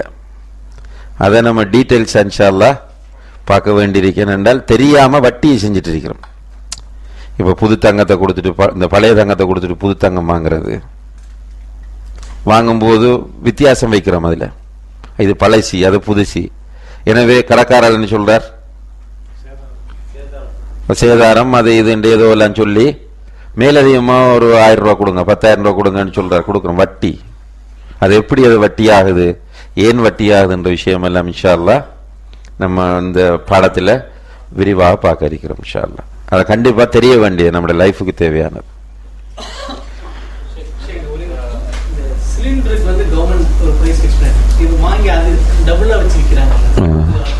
கவர்மெண்ட் பிடிக்கும் அதை இந்த கேள்வி பதில் சொல்லுங்க. கவர்மெண்ட் பிடிக்குமா இல்லையா? அதை கூடாது. நீங்க நிர்பந்தம் வந்தா வாங்கலாம். உங்களோட நிர்பந்தத்தை பொறுத்து, நிலைமையை பொறுத்து வாங்கலாம். அதுக்கு நீங்க குற்றவாளி இல்லை. வாங்குற நீங்க குற்றவாளி இல்லை. ஆனால் உங்களுக்கு தெரியுது இவர் இப்படி பண்றாரு என்று தெரிந்து கொண்டு வாங்கினால் பாவத்துக்கு துணை போறீங்க. ஒருவன் மொபைல் திருடி விற்கிறான். ரோட்ல தொட போறவங்கட, கார்ல வச்சுட்டு போறவங்கட மொபைல திருடி விற்கிறான். மொபைல் விற்கிறவன்கிட்ட மொபைல் வாங்குற குடும்பமா கூடாதா? கூடும். இவன் திருடி விற்கிறான் என்று தெரிந்த பிறகு அவன்கிட்ட மொபைல் வாங்குறது குடும்பமா கூடாதா?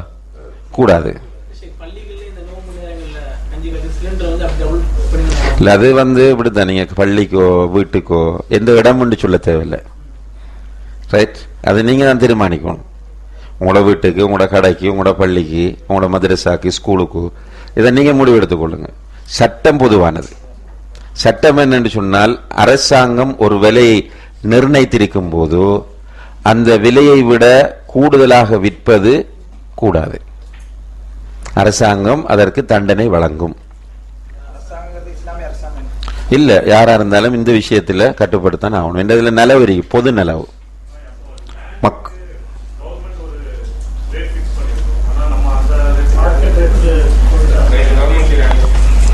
இல்ல, சிலது அநியாயமா இருக்கும், அதுல மக்கள் பாதிக்கப்படுவாங்க. சிலது மக்களுடைய நன்மையாக இருக்கும். சிலிண்டர் எல்லாம் மக்களுடைய நன்மை. இப்ப லேண்ட பொறுத்தளவில் அது கவர்மெண்ட் மக்களுக்கு வேற தெளிவா தெரியுது நமக்கு. சும்மா பொய்ய போட்டா மட்டும்தான் இந்த சட்டத்திலிருந்து வெளியே வர முடியும் என்ற ஒரு நிலை இருக்கு. இது நிர்பந்தம் நமக்கு.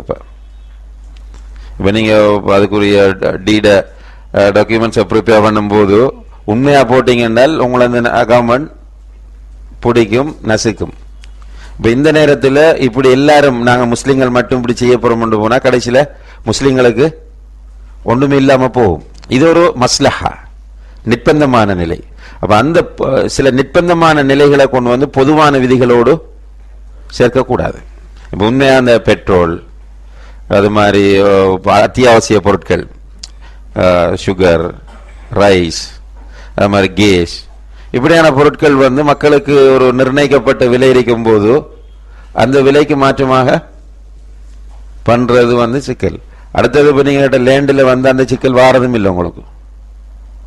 அப்படி செய்யும் போது உங்களை வந்து யாரும் அரெஸ்ட் பண்ணிட்டு போறதில்ல, நீங்க போய் சொல்றீங்க, அவ்வளவுதான். இல்லை யாரும்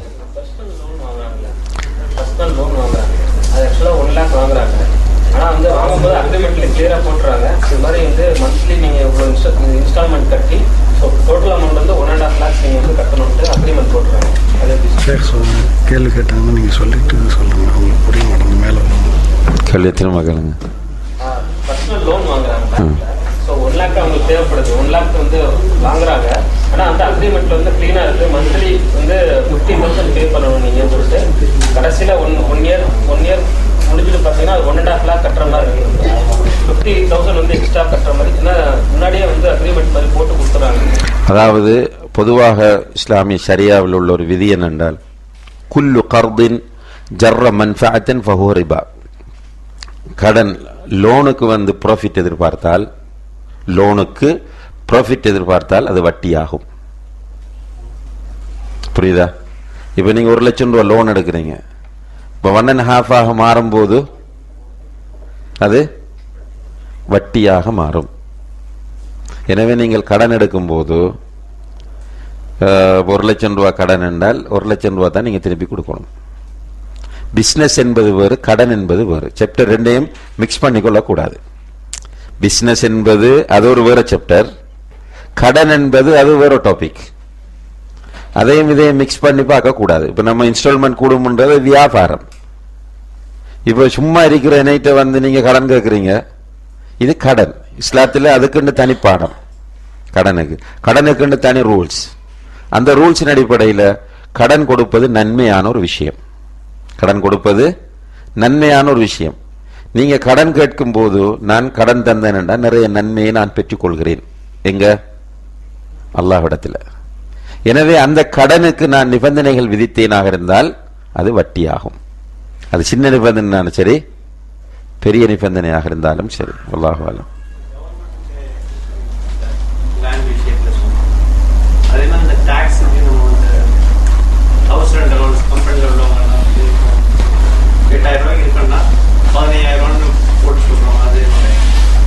அதில் உண்மையாக இந்த கவர்மெண்டோட சம்பந்தமான விஷயங்கள் ஒரு சமுதாய பிரச்சனை.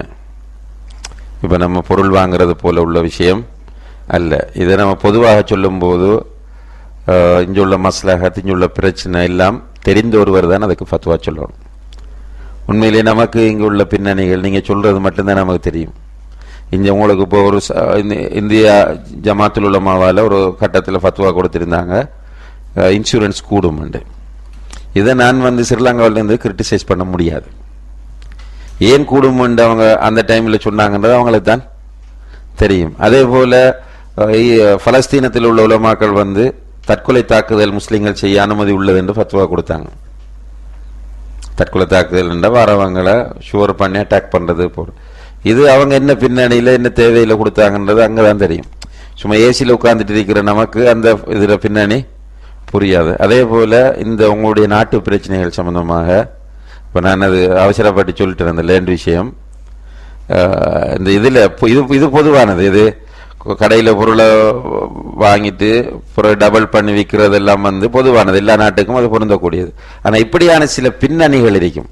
லேண்ட் வந்து டேக்ஸ், அடுத்தது இன்சூரன்ஸ், இப்படியான ஃபத்வாக்கள் வந்து அந்தந்த நாட்டில் உள்ள உலமாக்கள் நாட்டு பின்னணிய மயமாகவே தான் கொடுக்கணும். அல்லாஹ் தஆலா அலம்.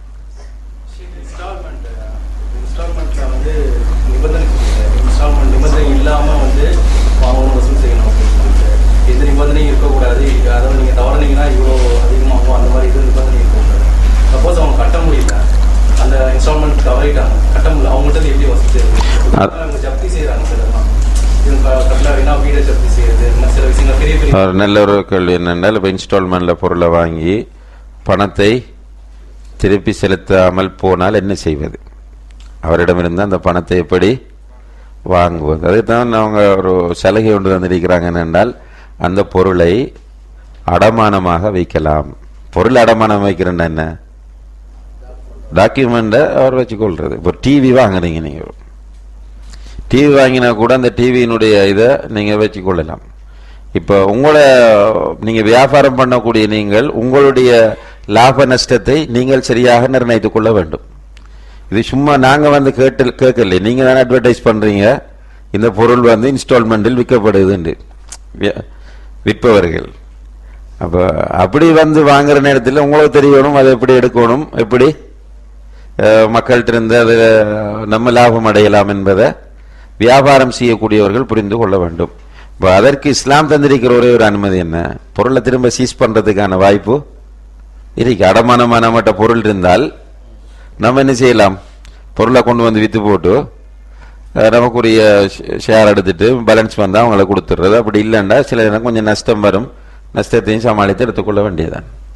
ஆனால் வாங்குறவங்க கவனமாக இருக்கணும், இது மறுமையில் அவங்களுக்கு எதிராக வரும்.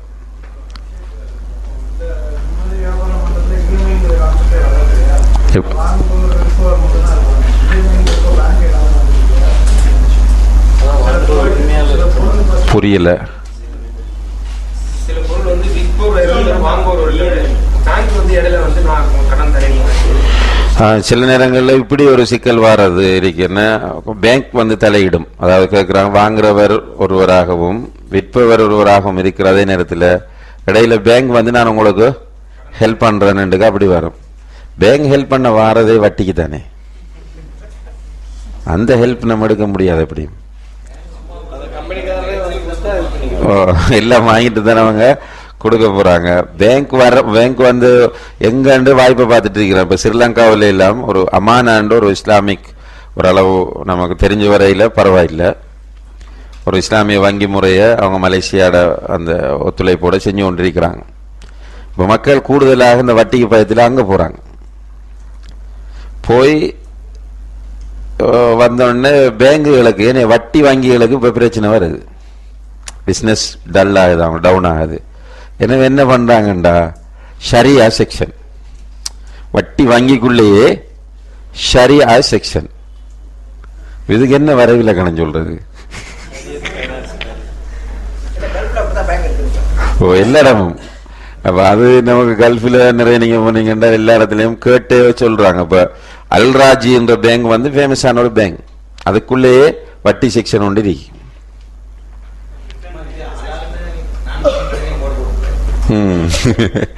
ஹலாலன்னு நீங்கள் அதை பெரிய ஒரு ஆச்சரியமே சொல்றீங்க. சவுதியில் வரக்கூடிய மீன்கள் பக்கத்தில் எழுதிருக்கு இஸ்லாமிய ஷரியா முறையில் அறுக்கப்பட்டதுண்டு. மீன் அறுக்கிற எப்படி இஸ்லாமிய ஷரியா முறைப்படி?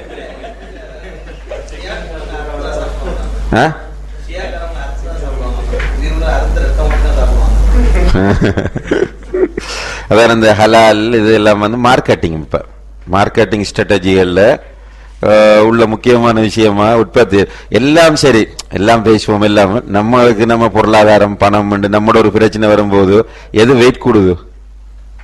பொருளாதார பிரச்சனை வெயிட் கூடுது. இப்போ நமக்கு சரியா தெரியுது, நல்லா தெரியுது, மனைவியோட 6 மாதத்துக்கு மேலே பிரிஞ்சிருக்க கூடாதுண்டு, பிள்ளைகளை வளர்க்கணும், பிள்ளைகளுக்கு ஸ்கூல் ஃபீஸ் கட்டணும். இப்படி பிரச்சனை வரக்குள்ள எது முந்துது? பொருளாதாரம் தான் முந்து. என்ன முடிவு எடுக்கிறோம்?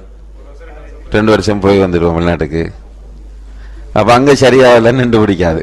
ஆனால் ஒன்றில் கவனமாக இருப்போம், தெளிவான ஹராம்களில் மார்க்கப்பட்டுள்ளவர்கள் தெளிவாக இருப்பார்கள், கவனமாக இருப்பார்கள்.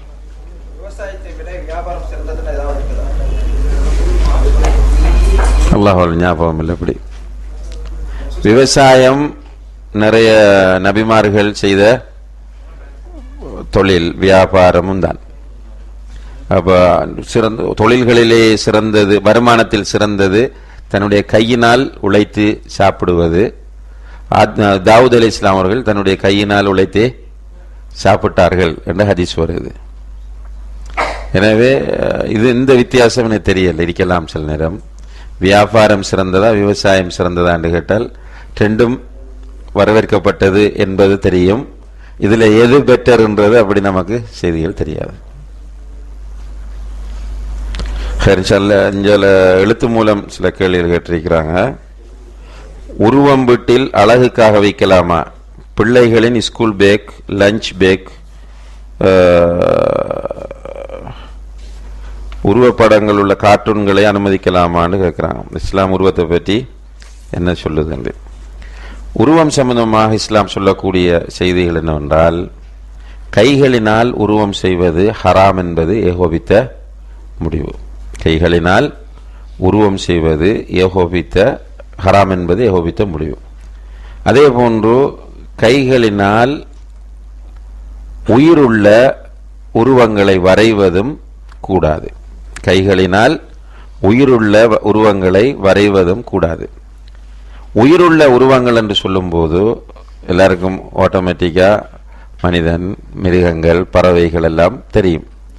ஆனால் மற்ற தாவரங்கள், மலைகள், இவைகளும் ஒரு வகையான வளர்ச்சியுடைய பொருட்கள் தான். இவற்றை வரையலாமா இல்லையா என்பதை பொறுத்தளவில் எல்லா உலமாக்களும் வரையலாம் என்ற பத்வாவை தான் கொடுத்திருக்கிறாங்க. யாரும் இதில் மாற்றி கருத்து. ஒரு சில அறிஞர்கள் சொல்லியிருக்கிறாங்க அதையும் வரையாமல் இருப்பது சிறந்தது என்று.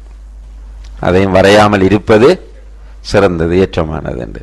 ஆனால் பொதுவாக மலை, கடல், மரங்கள், பூக்கள் இவ்வாறானவற்றை வரைவதில் தடை இல்லை.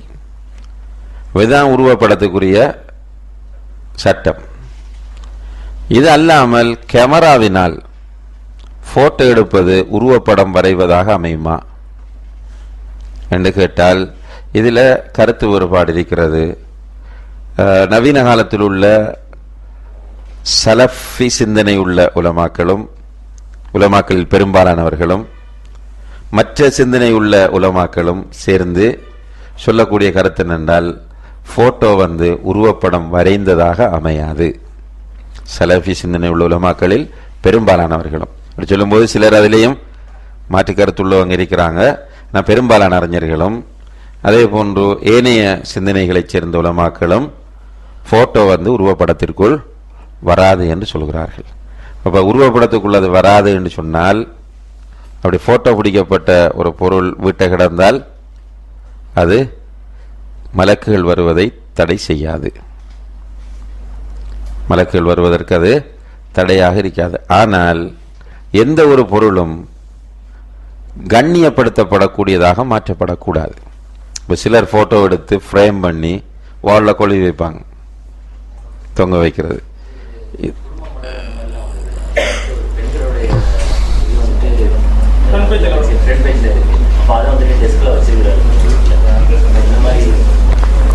அதாவது இது ஹராம், தெளிவான ஹராம். ஒரு பெண்ணுடைய போட்டோ வச்சுக்கிறது, பார்க்கறது உருவப்படமா இல்லையான்றது இல்லைங்க. இப்ப நீங்க கேட்கறதுக்கு அந்த போட்டோ உங்களுடைய வீட்டில் இருப்பது ஹராம். ஏன்? பெண்ணுடையது. ஒரு பெண் லைவா இருந்தாலும் ஹராம். ஒரு நேரடியா உங்களோட வீட்டுக்கு வந்திருந்தாலும் அது உங்களுக்கு முன்னால் அப்படி அந்த கோலத்தில் இருந்தால் ஹராமானது. அதே போல இந்த போட்டோவில் வந்திருந்தாலும் ஹராம். இது உருவப்படம் வரைதலா இல்லையான்ற அந்த சட்டத்துக்குள்ள இது பத்திரிகையில் இப்படி வரும்போது, பத்திரிகை நமக்கு இன்றைக்கு தவிர்க்க முடியாத ஒன்று. டெய்லி நியூஸ் பேப்பர்ஸ் தவிர்க்க முடியாது. அந்த நியூஸ் பேப்பர்களை வாங்கக்கூடிய நம்ம இப்படியான விஷயங்கள் இருந்தால் உடனே சென்சார் பண்ணிடணும். அதை இப்போ உள்ளுக்கு என்ன குடும்ப மலர் என்று இருந்தால் அதை அப்படியே போட்டு எரிச்சிட வேண்டியது, இல்லாட்டி கிழிச்சு வீசிட வேண்டியது அதில் உள்ள அசிங்கங்களை. இன்னும் ஒரு சட்டம் உண்டு. என்னென்றால், அதாவது சகோதரர் கேட்டுக்கொண்டு பெண்களுக்கு கேள்வி புரியாமல் இருக்குன்னு நினைக்கிறேன். சகோதரர் கேட்கிறேன் என்றால், வீட்டில் இப்படி பத்திரிகைகளில் வரக்கூடிய படங்கள் இருந்தாலும் அது பாதிப்பை ஏற்படுத்துமா, மலக்குகள் வாரத்துக்கு தடையாக இருக்குமான்னு கேட்குறாங்க.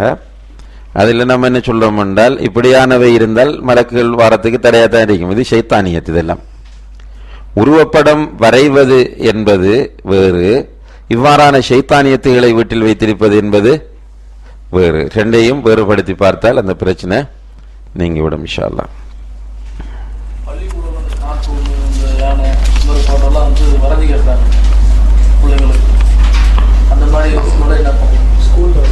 ஸ்கூல்ல பிள்ளைகளுக்கு யானை, மாடு இதெல்லாம் வரைந்து கேட்டால் சில ஸ்ரீலங்காவில் இந்த இது கம்பல்சரி இல்லை, வேறொரு சப்ஜெக்ட் எடுக்கலாம். ஆர்ட் பாடம் ஒன்று போட்டிருக்கிறாங்க. அந்த ஆர்ட் பாடத்தில் இணையாமல் ஆர்ட் மியூசிக் எல்லாம் இருக்காங்க ஸ்கூலில். விரும்பினால் அவங்க ஆர்ட்டுக்கு மியூசிக்கு போகாமல் அக்ரிகல்ச்சர் அல்லது வேறு தமிழ் லிட்ரேச்சர் ஏதாவது ஒரு ஆப்ஷனல் பாடம் போட்டு வச்சிருக்கிறாங்க. அப்படி உங்களுக்கு வாய்ப்பு இருக்குமாக இருந்தால் அதை நீங்கள் பண்ணணும். இப்போ இதை பண்ணாமல் பிள்ளைகள் அந்த டிராவிங் செய்யாமல் விட்டால் பிள்ளைகளுக்கு எந்த பாதிப்பும் ஸ்கூலில் வராது என்றால் பிள்ளைகளை டிராவிங் செய்யாமல் தான் நம்ம ஆக்க வேண்டும். அப்படி செய்யாமல் விட்டால் பாதிப்பு வரும் என்றிருந்தால், பிள்ளை தொடர்ந்து படிக்க முடியாத ஒரு நிலை உருவாகமா இருந்தால், நம்ம உண்மையாக அந்த ஸ்கூலை ஹிஜ்ரத் செய்யணும். ஹிஜ்ரத் செஞ்சுட்டு திரும்ப எந்த ஸ்கூலுக்கு போகிற முஸ்லிம் ஸ்கூல்ஸ் அதில் கவனமாக.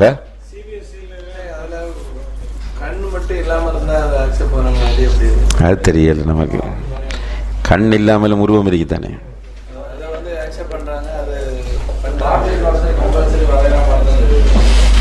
அதாவது உயிருள்ள ஒவ்வொன்றையும் அப்படியே டிட்டோ வரையணும் என்ற விஷயம் இல்லை, வரைய முடியாது நம்மளால. அது எக்ஸ்பர்ட் ஆர்டிஸ்டுகளால் மட்டும்தான் அப்படியே அந்த ஒரு அளவு நுணுக்கமாக வரைய முடியாது. 100% முடியாது. ஒரு அளவு நுணுக்கமாக நம்மெல்லாம் வரையும். பொதுவாக வரையும் போது மனிதன் என்று வரைந்தால் மனிதனுக்கு என்று நம்ம எதை வச்சு வரைகிறோமோ அது கூடாது. கையால மனிதனை வரைவது கூடாது. அது நம்ம எழுதக்கூடிய மனிதன் சில நேரம் மாடு மாறி வந்தாலும் பிரச்சனை இல்லை. வரைகிற அந்த வேலையை நம்ம பண்ணும்போது அது மறுமையில தண்டனைக்குரிய குற்றமாக மாறும் என்பதுதான் உலமாக்களால், அதில் குறிப்பாக அல் சுன்னாவை சேர்ந்த உலமாக்களால் தரப்பட்டிருக்கின்ற ஃபத்வா.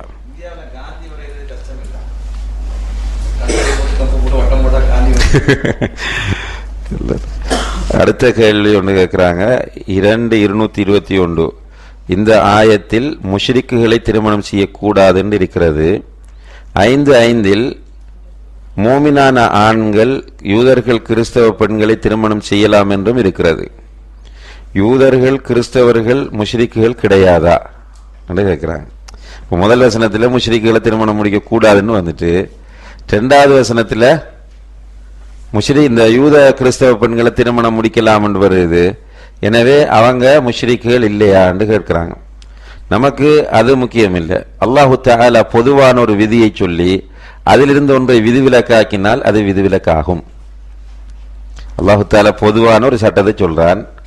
அந்த பொது சட்டத்தை சொன்னவன் தான் என்ன சொல்றான், இது விதிவிலக்கு என்று சொல்றான்.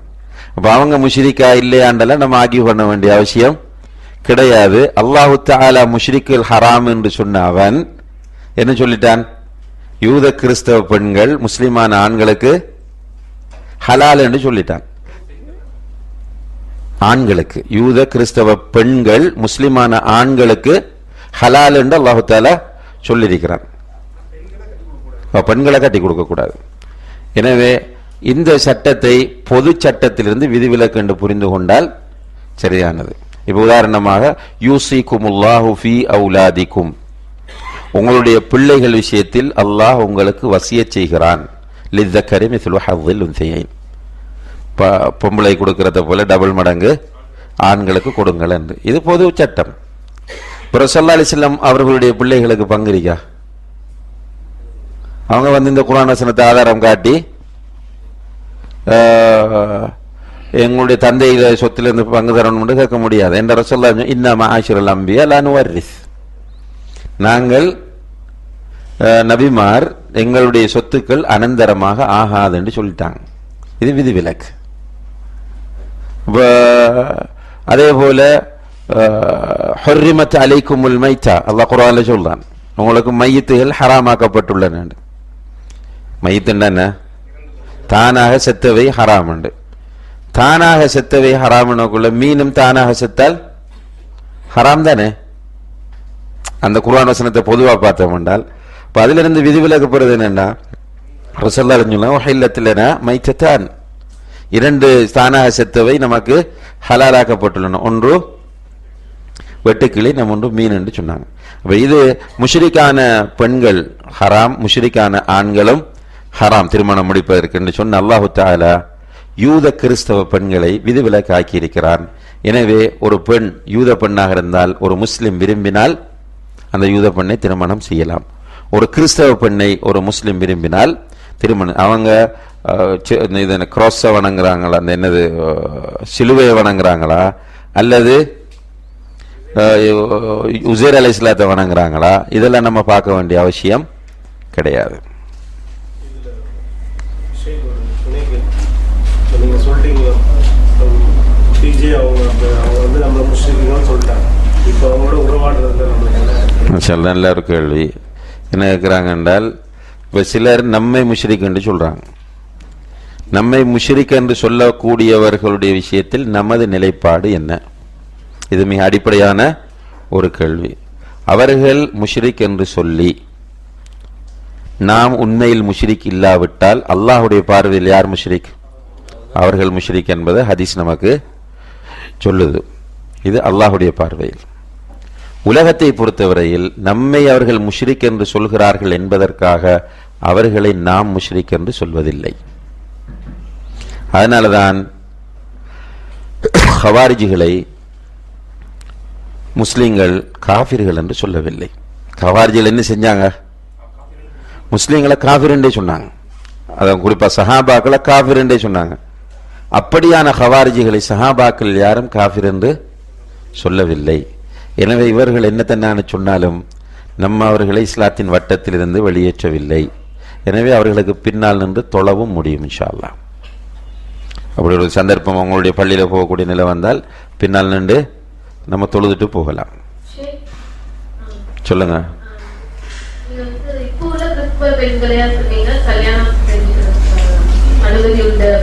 ஆமா, எல்லா காலத்துக்கும் பொருந்தும் இன்ஷா அல்லாஹ். மறுமை நாள் வரைக்கும் அது பொருந்தும் இன்ஷா அல்லாஹ்.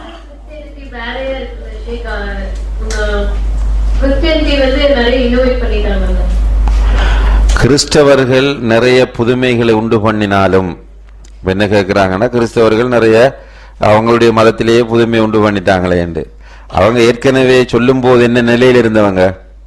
அல்லாஹ் குர்ஆன் லக்கத் கஃபரல்லதீன காலு இன்னல்லாஹ சாலிசு ஸலாஸா, அல்லாஹ் 3ல் 1 என்று, அதாவது பிதா சுதன் பரிசுத்த ஆவி என்று அல்லாஹ்வை பிரித்த அந்த கிறிஸ்தவர்கள் காபிர்களாகி விட்டார்கள் என்றதை சொல்லிக் கொண்டு அல்லாஹ் என்ன சொல்றான்?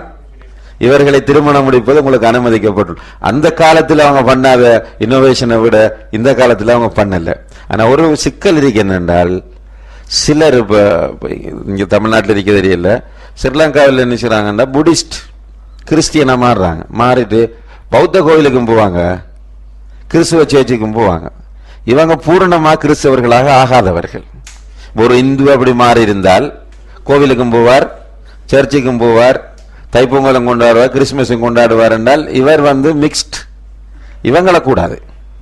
இவங்க தனிய கிறிஸ்டியன் என்று சொல்ல முடியாது, தனிய ஜூஸ் என்று சொல்ல முடியாது. அதல்லாமல் தனிய கிறிஸ்தவர்களாக ஜூஸாக இருப்பவர்களை பொறுத்தவரையில் உலகம் அழியும் வரைக்கும் அவர்களுடைய பெண்கள் முஸ்லிம்களுக்கு, முஸ்லிம் ஆண்களுக்கு திருமணம் முடிப்பதற்கு அனுமதிக்கப்பட்டவர்கள். இன்ஷா அல்லாஹ்.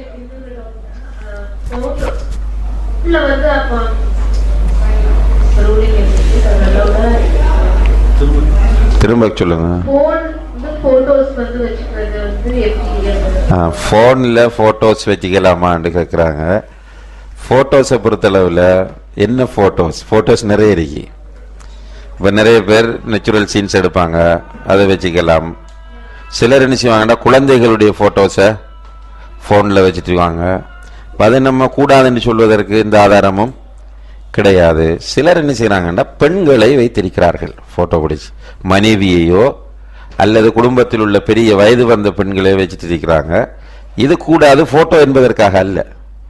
எதற்காக? பெண்ணுடைய போட்டோ என்பதனால்.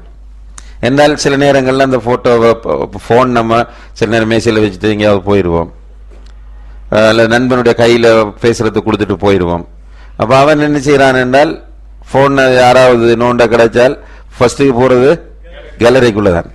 அப்போ உடனே அதில் இருந்த ப்ளூடூத்லேயோ அல்லது எம்எம்எஸ்லேயோ அல்லது வாட்ஸ்அப்லேயோ ஏதோ ஒரு முறையில் அந்த ஃபோட்டோ இன்னொரு ஆளுக்கு ஷேர் பண்ணுறதுக்கு நிறைய வாய்ப்பு இருக்கிறது. இப்போ கடைசியில் அதனால ஃபித்னாக்கள் உருவாகிறதுக்கு நிறைய சான்ஸ் இருக்கு. எனவே இந்த காரணத்தினால் பெண்களுடைய போட்டோக்களை ஃபோனில் வைத்து கொண்டிருப்பது கூடாது. இருக்கிறாங்க அஸ்மா அல் ஹுஸ்னாவில் 98வது நேமாக அல் ரஷீத் என்பது இடம்பெறுகிறது. இது அல்லாஹ்வுடைய பேரா, இதற்கு ஆதாரம் இருக்கான்னு கேட்கிறாங்க. நேரடியாக ரஷீத் என்று சொல்லக்கூடிய பேர் ஒன்றை நம்ம குர்ஆன்ல பார்க்கல, அல்லாஹ்வுக்குரிய பேரா. ஆனால் அந்த பேரை சுட்டக்கூடிய சொற்கள் யுர்ஷிது, முர்ஷித் என்ற பதங்கள் வருது. இதை வைத்து இமாம் இப்னுல் கைம் அல் ஜௌஸிய்யா ரஹிமஹுல்லாஹ் சொல்றாங்க, முர்ஷித் என்பது அல்லது ரஷீத் என்பது அல்லாஹ்வுடைய ஒரு பேராக இருக்கும் என்று சொல்கிறார்கள். இவ்வளவுதான் நமக்கு இதுல தெரிந்தது. அல்லாஹு ஆலம். வைக்கலாம் தானே இருக்குதுண்டா, ரஷீதுன்னு சும்மா வைக்கலாம், அப்துல் ரஷீதுன்னு வைக்கலாம். இல்ல, தெளிவான ஆதாரம் இல்லாம நம்மளால தெளிவா சொல்ல முடியாது. உலமாக்கள் சொல்றத மட்டும்தான் நம்ம சொல்லுவோம். இமாம் இப்னுல் கைம் ஜௌஸி ரஹ்மத்துல்லாஹி அவங்க சொல்றாங்க, ரஷீத் என்பது அல்லாஹ்வுடைய ஒரு திருநாமம் என்று. அவங்க எல்லாம் அந்த அஸ்மா சிஃபாத்துடைய விஷயத்துல ஒரு ஸ்ட்ரிக்டான தெளிவான போக்கை உடையவர்கள். மௌலுத் ஷரீஃப் ஓதும் இமாமுக்கு பின்னால் நின்று தொழலாமான்னு கேட்கிறாங்க. இது தொடர்ந்து பேசக்கூடிய விஷயம். அந்த இமாம் மௌலூத்தில் வரக்கூடிய சில வாசகங்களை ஏற்று ஈமான் கொண்டு அது உண்மையிலேயே அவுலியாக்களுக்கு இருக்கிறது, என்னையோருக்கு இருக்கிறது என்று நம்பக்கூடியவராக இருந்தால் அவர் ஹுக்கும் என்ன? முஷ்ரிக். உதாரணமாக சுபஹான மௌலூதில் வரக்கூடிய அந்த கஃபாருல் ஹதாயா வதுனூபில் மூபிகாத்தி என்ற வாசகம், இது என்ன சொல்லுது என்றால் நீங்கள் தான் பாவங்களை மன்னிப்பவர், நீங்கள் தான் பெரும்பாவங்களை மன்னிக்கக்கூடியவர் என்பது. ஒருவர் உண்மையிலே நம்புறார் நபிகள் நாயகம் ஸல்லல்லாஹு அலைஹி வஸல்லம் பாவங்களை மன்னிப்பார்கள், பெரும்பாவங்களை மன்னிப்பார்கள் என்று உறுதியாக நம்புவாராக இருந்தால் அவர் யாரு? முஷ்ரிக். உறுதியாக நம்பினால் முஷ்ரிக். அப்படி இல்லாம அவர் கருத்து எதிரியாவே பாட்டு பாடிக்கிறார், இது பித்அத். இப்ப பித்அத் செய்யக்கூடிய ஒரு இமாமுக்கு பின்னாடி நின்று தொழலாம். ஒருவர் முஸ்லிமாக இருக்கும் வரைக்கும், நல்லா புரிஞ்சு கொள்ளுங்க, ஒருவர் முஸ்லிமாக இருக்கும் வரைக்கும் அவருடைய தொழுகை அல்லாஹ் ஏற்றுக்கொள்வார், அவருக்கு பின்னால் நின்று நாமும் தொழலாம். எப்போ ஒருவரை இஸ்லாமிய வட்டத்திலிருந்து வெளியேற்றுகிறோமோ அவருக்கு பின்னால் தொழ முடியாது. இஸ்லாமிய வட்டத்திலிருந்து நீங்கள் நானும் தனித்தனியை வெளியேற்ற முடியாது. உதாரணமா காதியானிலுக்கு பின்னால் நின்று தொழ முடியுமா? முடியாது. ஏன்? இஸ்லாமிய வட்டத்திலிருந்து அவர்கள் வெளியேற்றப்பட்டவர்கள் உலமாக்களால். இப்படி இஸ்லாமிய வட்டத்திலிருந்து வெளியேற்றப்பட்டவர்களை தவிர மற்றவர்களுக்கு பின்னால் நின்று நம்ம தொழலாம். அதிலேயும் சில இமாம்கள் இருக்கிறாங்க, உண்மையா அவங்களுக்கு அறிவே இல்லை, தர்காண்டா தர்கான்னுவாங்க, இல்லைண்டா இல்லைன்னுவாங்க. இவங்க ஆலிம்கள் இல்லை, இவங்க பாமரர்கள், ஆனால் ஆலிம் ஆடை அணிந்தவர்கள். இப்படியானவங்களுக்கு பின்னால நீங்க நின்று தொழலாம். அவர்கள் வழிகாட்டில் இருக்கிறாங்களே இஸ்லாத்தை விட்டு வெளியே போற சிலர் இருக்கிறாங்க, வேண்டும் என்று கபரு ஜியாரத்தையும் கபரு வணக்கத்தை நியாயப்படுத்தக்கூடியவர்கள். வேண்டும், தெரியும், தெரிந்து நியாயப்படுத்துறவங்க. இவங்க இஸ்லாத்தில் இல்லை, இவங்க முஷ்ரிக்குகள். இவங்களுக்கு பின்னால் நின்று தொழக்கூடாது. வருமானத்துக்காக சொன்னாலும் அவங்க இஸ்லாத்தை விட்டு வெளியே போக மாட்டாங்க. வருமானத்துக்காக சொல்றவங்களும் இஸ்லாத்தை விட்டு வெளியே போக மாட்டாங்க. அவர் கொள்கை இல்லது, அவர் நிஃபாக்கோட இருக்கிறார். அது பணத்துக்கு ஆசைப்பட்டு என்ன செய்யறாங்க? ஷிர்க் செய்யறதுக்கு தூண்டுறாங்க. அவங்களுக்கு பின்னால் நின்று தொழலாம் இருக்கிறீங்களா?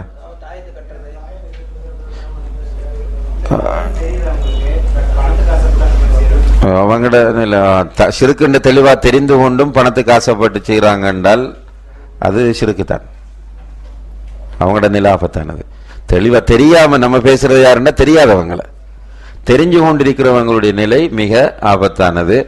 முடியுமானவரை சுன்ன அடிப்படையில் வாழக்கூடிய ஒரு இமாமுக்கு பின்னால் நின்று தொழுவதற்கு நம்ம வாய்ப்பை ஏற்படுத்தி கொள்ள வேண்டும். வீட்டுக்கு பக்கத்தில் ஒருவர் இருக்கிறார், மௌலித் ஓதுறார், விதயத்தில் செய்கிறார், வீட்டை விட்டு கொஞ்சம் தூரம் போனோம் என்றால் சுன்ன அடிப்படையில் ஒரு மஸ்ஜித் இருக்கும் என்றால் எந்த மஸ்ஜிதுக்கு நம்ம போகணும்? சுன்னா அடிப்படையில், கொஞ்சம் சிரமம் பார்க்காமல் சுன்னா அடிப்படையில் உள்ள மஸ்ஜிதுக்கு தான் நம்ம போக வேண்டும்.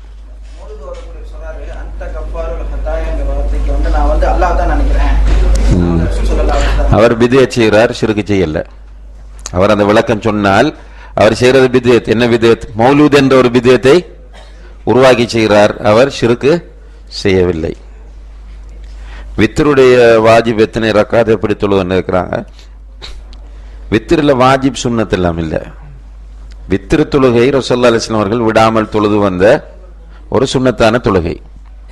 இதுல ரசூலுல்லாஹி அலைஹி வஸல்லம் 3 ரக்காத் தொழுதிருக்கிறாங்க, 5 தொழுதிருக்கிறாங்க, 7 தொழுதிருக்கிறாங்க. வித்திர விரும்பி உங்களுக்கு எது வசதிப்படுது சொல்லலாம்.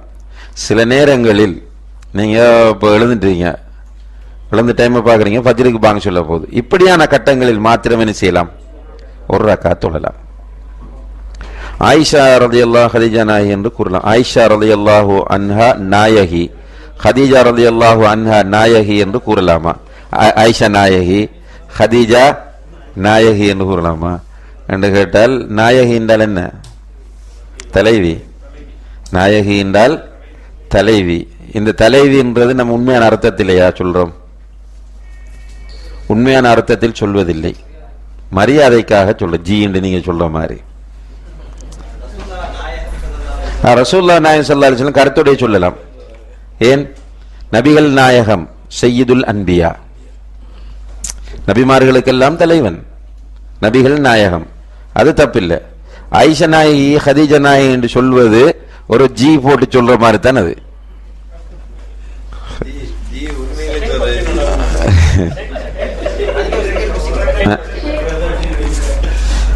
சொல்லுங்க.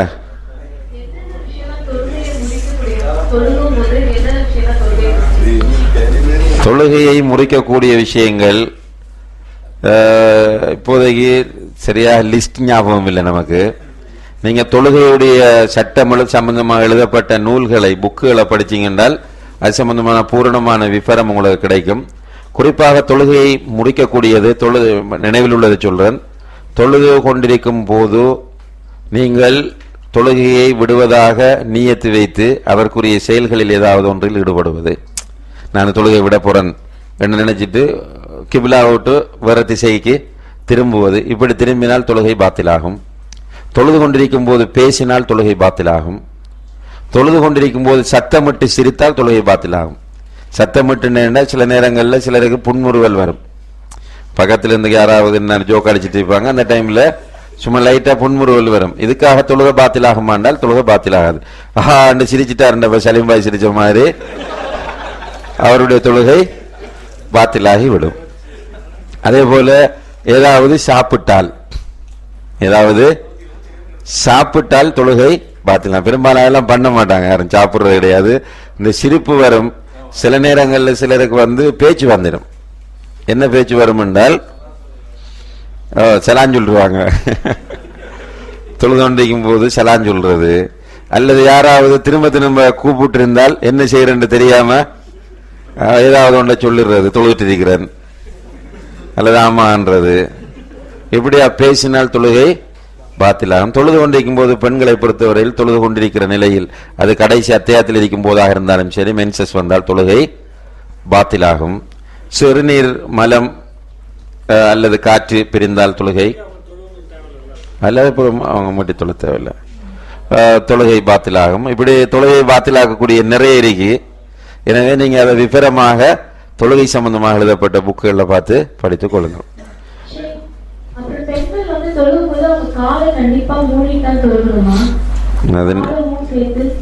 நல்ல ஒரு கேள்வி இது. பெண்கள் பாதத்தை மறைக்க வேண்டுமா இல்லையா?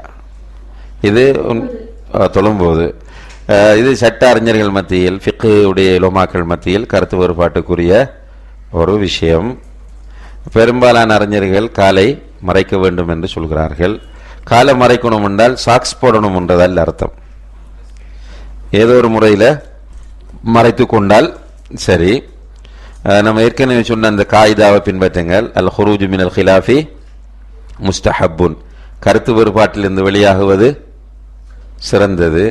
அப்ப திறக்கலாமா மறைக்கலாமன்றிக்கும் போது மறைக்கிறதால் நமக்கு எதுவும் குறையாது. எனவே மறைத்துக் கொள்வதுதான் இந்த கருத்து வேறுபாட்டிலிருந்து வெளியிறங்குவதற்குரிய லேசான வழியாகும். சாக்ஸ் போட்டாலும் தப்பு கிடையாது. ஆனா நிறைய பேர் என்ன நினைக்கிறாங்கன்னா சாக்ஸ் போட்டு தான் மறைக்கணும்னு நினைக்கிறாங்க. அப்படி இல்லை, சாக்ஸாலேயும் மறைக்கலாம், சாக்ஸ் இல்லாமலும் ஆடைகளாலும் மறைத்துக் கொள்ள முடியும்.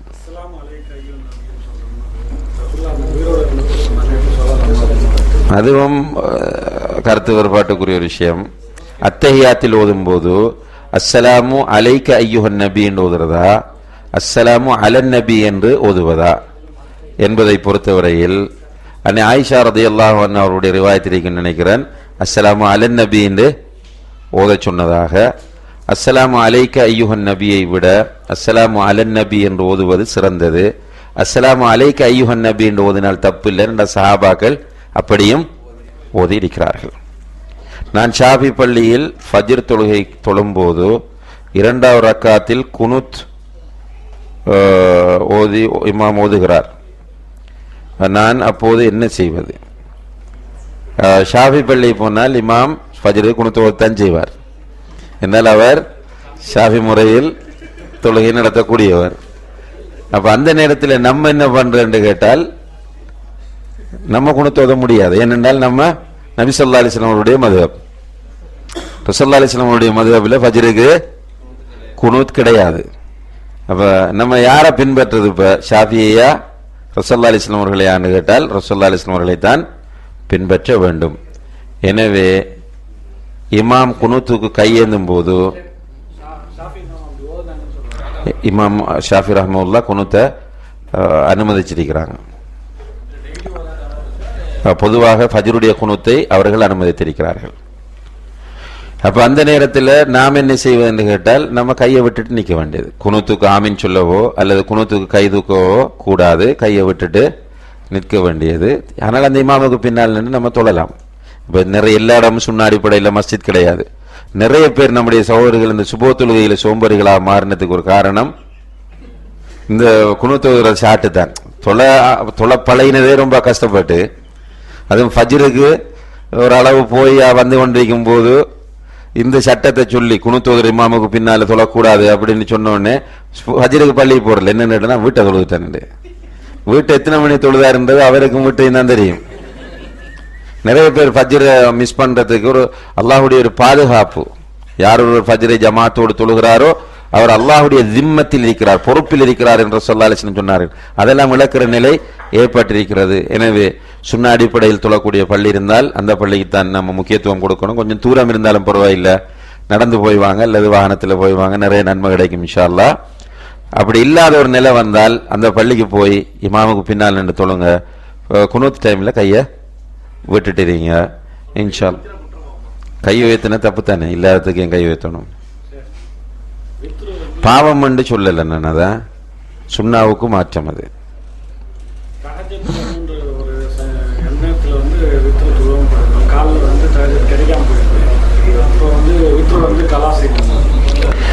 அதாவது என்ன கேட்கிறாங்க என்றால் வித்திர லேட்டாகி தொழலாம் என்ற நியத்தோட தூங்கிட்டார். ஆனால் வளமையா தொழக்கூடியவருக்கு அன்று கிடைக்கவில்லை, என்ன பண்ண கேட்கிறார். ரசூலுல்லாஹி அலைஹி வஸல்லம் அவர்கள் லுஹருக்கு பிறகு அப்படி மிஸ் ஆன இரவு தொழுகையை தொழுதிருக்கிறார்கள். எனவே நம்ம விரும்பினால் அந்த டைம்ல தொழுது கொள்ளலாம், கண்டிப்பாக என்பது இல்லை. ஃபஜ்ர் தொழுகை ஃபர்து தொழுகையை கலா பண்ணி தொழலாமான்னு கேட்டால் கலா என்ற ஒரு நிலை கிடையாது. ஏன் கிடையாது? தொழுகை எல்லாம் உரிய நேரத்தில் தான் நிறைவேற்றப்பட வேண்டும். அல்லாஹ் குர்ஆனில் சொல்றான், நிச்சயமாக தொழுகை மூமின்கள் மீது நேரம் குறிக்கப்பட்ட கடமையாகும். அப்ப அதுக்கு பிக்ஸ் பண்ணின நேரம் இருக்கு. ஃபர்ஸ்ட் நேரம், நடுநேரம், இறுதி நேரம் என்று நேரம் இருக்கு. அந்த நேரத்தில் தான் தொழ வேண்டும். அந்த நேரத்தை விட்டு தாண்டக்கூடிய 2 பேர் இருக்கிறாங்க. யார் யாரு? தூங்கினவர், மறந்தவர். தூங்கியவர், மறந்தவர். தூங்கியவர் எழுந்ததும் அவர் தொழுவது கலா அல்ல, அவருக்கு அது பூரணமான தொழுகைதான், அவருக்கு அது வக்த். மறந்தவர் டைம் நினைவு வரும்போது தொழுவது கலா அல்ல, அது அவருக்குரிய டைம். எனவே இது அல்லாத வேறு காரணங்களினால் தொழுகையை உரிய நேரத்தை விட்டு பிற்படுத்த கூடவே கூடாது.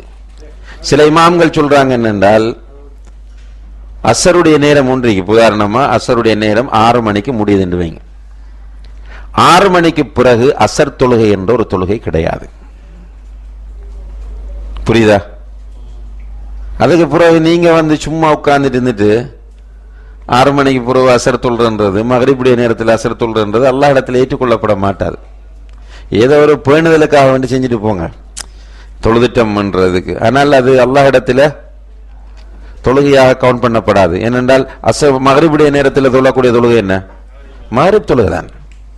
எனவே பர்ல தொழுகைகளை இக்காரணம் கொண்டும் எந்த ஒரு கட்டத்திலையும் நான் சொல்லியிருக்கிறேன், ஒரு ஐசியூவில் நம்ம இருந்தா கூட நம்மளுடைய நினைவு சரியாக இருந்தால் அங்கே நம்ம தொழுகிறோம். ஒழு செய்கிற பிரச்சனை எல்லாம் இஸ்லாத்தில் இல்லை. ஒழு செய்ய முடியும், ஒழு செய்யுங்க. ஒழு செய்ய முடியாட்டி தயமம் பண்ணுங்க. தயமம் பண்ண முடியாட்டி வத்தகுல்லாஹ் மஸ்ததாஅத்தும், உங்களுடைய சக்திக்கு உட்பட்டவரை அல்லாஹ் பயந்து கொள்ளும். கையை தூக்க முடியல, கையில எல்லாம் ஃபுல்லா டியூப்களும் அது இதுவும் பூட்டி வச்சிருக்கிறாங்கன்னா தூக்க முடியாது. மனசால் நினைக்க வேண்டியது தயமம் செய்யறேன், தயமம் செய்யறேன் உலுவுக்காக யா அல்லாஹ் என்ன மன்னிச்சுக்க, அல்லது என்னுடைய அந்த உலு நான் நினைக்கிறேன், உலு செய்ய ஆசைப்படுறேன், முடியல, எனவே அதை ஏற்றுக்கொள் என்று சொல்லிட்டு அல்லாஹ் அக்பர் என்று வாயால சொல்லி ஓதி தொழ முடியுமா? முடியாதா? முடியும்.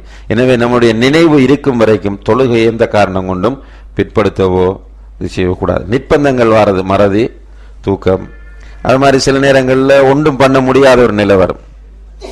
ஒரு கூட்டத்துக்குள்ள மாட்டிக்குவோம். அந்த நேரத்தில் நம்ம வெளியிறங்கிறதுக்காக ட்ரை பண்ணிட்டே இருப்போம். ஆனால் நம்மளால முடியாது, அவடத்தை தொழவ முடியாது. இதெல்லாம் நிர்பந்தங்கள். நிர்பந்தம் பொதுவாக அனுமதிக்கப்பட்டு விதிவிலக்கு இருக்கு. அல்லாஹு அலம். சொல்லுங்க. கிறிஸ்டியன்ஸையும் ஜூஸ் பெண்களையும் கல்யாணம் முடிக்கலாம்னு சொல்றாங்க. அவங்கள கல்யாணம் முடிச்சுட்டு அவங்க இஷ்டத்துக்கு அவங்கள தாழ்த்தமா விட முடியுமா? கணவன் மனைவி ஆகிட்டா இப்ப கணவன் மனைவியை கட்டுப்படுத்த, அப்போ அவங்க இஷ்டத்தை இல்லாட்டி அவங்க கட்டுப்பட மாட்டாங்களே, அந்த கிதாவை ஃபாலோ பண்ண மாட்டாங்க, எதையுமே ஃபாலோ பண்ண மாட்டாங்க. அதாவது அன்புள்ள சகோதர சகோதரிகளே, அல்லாஹு தஆலா ஒன்றை அனுமதித்தால் நம்முடைய கொள்கையாக இருக்க வேண்டும். அல்லாஹ் ஒன்றை ஆகுமாக்கினால் ஏன் எதற்கு என்ற கேள்வி நம்மிடம் வரக்கூடாது. அல்லாஹ்வில் குறை காண்பதாக அமைந்துவிடும். அனுமதித்தவன் யாரு? அல்லாஹ். அல்லாஹ் ஹக்கீம், மிக ஞானம் உள்ளவன். அவனுடைய ஹிக்மத்தின் அடிப்படையில் தான் அல்லாஹு தஆலா அனுமதித்திருக்கிறான். அல்லாஹ் குர்ஆன்ல என்ன சொல்லிட்டான்னா, அர்-ரிஜாலு கவ்வாமூன அலன் நிசா, பெண்களை நிர்வகிக்கின்ற பொறுப்பு யார்கிட்ட இருக்கு? ஆண்களிடம். ஆண்கள் தான் பெண்களை நிர்வகிப்பவர்கள். அப்ப கிறிஸ்தவ பெண் மனைவியா வந்தாலும் அவளை நிர்வகிக்கிற பொறுப்பு யார்கிட்ட இருக்கு? ஆண்கள். ஒரு ஆண் வெறுமனே ஒரு காமம் அல்லது ஒரு பாலியல் நோக்கத்தோட ஒரு பெண்ணை முடிக்கிறல்ல, மனைவியாக அவளை ஆக்கும் போது மனைவியாக வாழ வேண்டும் என்றுதான் விரும்புவான். மனைவி என்பவள் தனக்கு கட்டுப்பட வேண்டும், தான் சொல்லுகிறபடி வாழ வேண்டும். சும்மா குறுக்கால போய் ஒரு பெண்ணை மணந்துட்டு தன்னுடைய தலையில மண்ணல்லி போட்டுக் கொள்ளக்கூடிய மாதிரி ஒரு நிலை ஒருவன் செய்கிறான். அவன் நிச்சயமா நிதானமான புத்தி உள்ளவன் அல்ல. ஒரு ஒரு மிக மோசமா ஒரு பொம்பளை நடந்துட்டு இருக்கிறாள், கட்டுப்பாடு கிடையாது, நினைத்ததையெல்லாம் செய்கிறாள். இவளை கொண்டு வீட்டுக்குள்ள கட்டாயம் வைக்கணும் இஸ்லாம் சொல்லுதா? கிடையாது. நம்மட வாரிசை சுமக்கக்கூடியவள் எப்படி இருக்கணும்ன்றதை தேர்வு செய்யணும். அதை அனுமதித்த அல்லாஹ் நபி மூலம் என்ன சொல்றான்? ஒரு பெண் பல நோக்கங்களுக்காக திருமணம் முடிக்கப்படுகிறாள், நீ மார்க்கப்பட்டுள்ள பெண்ணை திருமணம் முடித்துக்கொள், வாழ்க்கையில் வளம் பெறுவாய் என்று.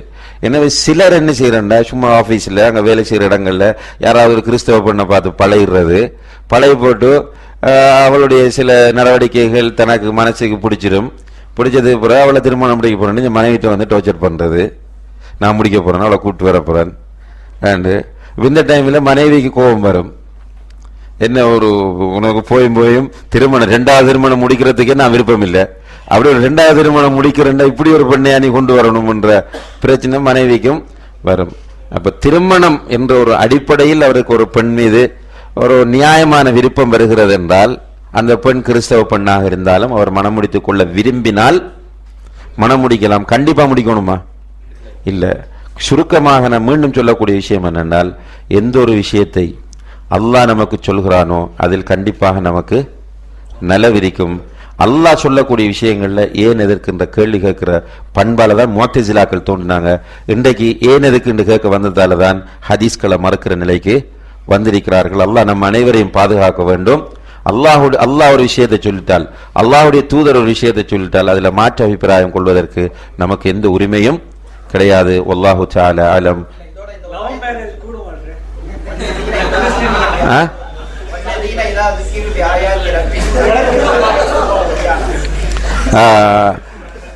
இப்போ அந்த இதோட தொடர்பாக கேட்கிறார், லவ் மேரேஜ் கூடுமான்னு. என்ன நான் பார்த்தாரு பிடிச்சிட்டு சொன்னா அது லவ் மேரேஜ் என்னது?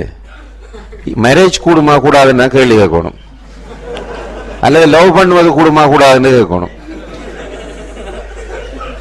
ரெண்டுல ஒன்றை தான் கேட்கணும். லவ் மேரேஜ் ஒரு மேரேஜ் கிடையாது.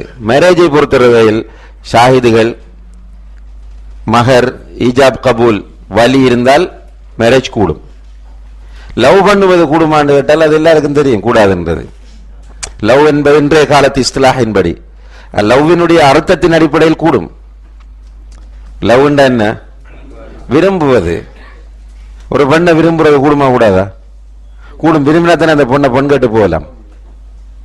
அப்ப இஸ்லாமிய அந்த சரியான அர்த்தத்தில் லவ் என்பது கூடும். இன்றைய காலத்தில் உள்ள லவ் கூடாது. மேரேஜ் இந்த நிபந்தனைகளோடு இருந்தால் அது கூடும். ரஷீத் பாய் கேட்கிறார் என்றால், அவர்களிடத்தில் இபாதுர் ரஹ்மான்களை பற்றி அல்லாஹ் சொல்லும் போது அவர்களிடத்தில் குர்ஆன் வசனங்கள் ஓதி காண்பிக்கப்பட்டால் குருடர்களாகவும் செவிடர்களாகவும் விழமாட்டார்கள் என்று வருது. அப்ப நம்ம சும்மா இப்படி கண்மூடி பின்பற்றுன்னு கேட்கிறார். அவர் அர்த்தத்தோட அந்த கேள்வியை கேட்கிறார். என்னென்றால் இந்த குர்ஆன் வசனத்திற்கு தப்பான அர்த்தம் சொல்லி கொடுத்திருக்கிறார்கள். என்ன தப்பான அர்த்தம் என்றால், குர்ஆனை ஆய்வு செய்யணும். குர்ஆன் வசனம் ஓதி காண்பிக்கப்பட்டால் குருடர்களாகவும் செவிடர்களாகவும் விழமாட்டார்கள். என்ன செய்வாங்களாம்? ஆய்வு செய்து அவர்களுடைய அறிவுக்கு பொருத்தமாக இருந்தால் ஏற்றுக்கொள்வார்கள், இல்லை என்றால் தூக்கி எறிவார்கள். இப்படி ஒரு விளக்கம் ஒன்று தொடர்ந்து கொடுத்துட்டு வந்திருக்கிறாங்க. ஆனால் ஒரு தப்சீர் ஆசிரியர் இப்படி கொடுக்கல. இதுக்குரிய சரியான விளக்கம் என்னென்றால், குர்ஆன் வசனங்கள் ஓதி காண்பிக்கப்பட்டால் குருடர்களாகவும் செவிடர்களாகவும் அவர்கள் விழமாட்டார்கள். அவர்கள் என்ன சொல்லுகிறது என்பதை பார்ப்பார்கள், அது சொல்வதை கேட்பார்கள், நடைமுறைப்படுத்துவார்கள். இதுதான் அந்த குர்ஆன் வசனத்திற்குரிய விளக்கமாகும். எனவே அல்லாஹ் சொல்வதை கண்மூடி பின்பற்ற வேண்டும் என்பதுதான் நம்முடைய நிலைப்பாடு. மனிதர்களை தக்லீத் பண்ணக்கூடாது. வ ஆகிரு தஅவானா அனில் ஹம்துலில்லாஹி ரப்பில் ஆலமீன்.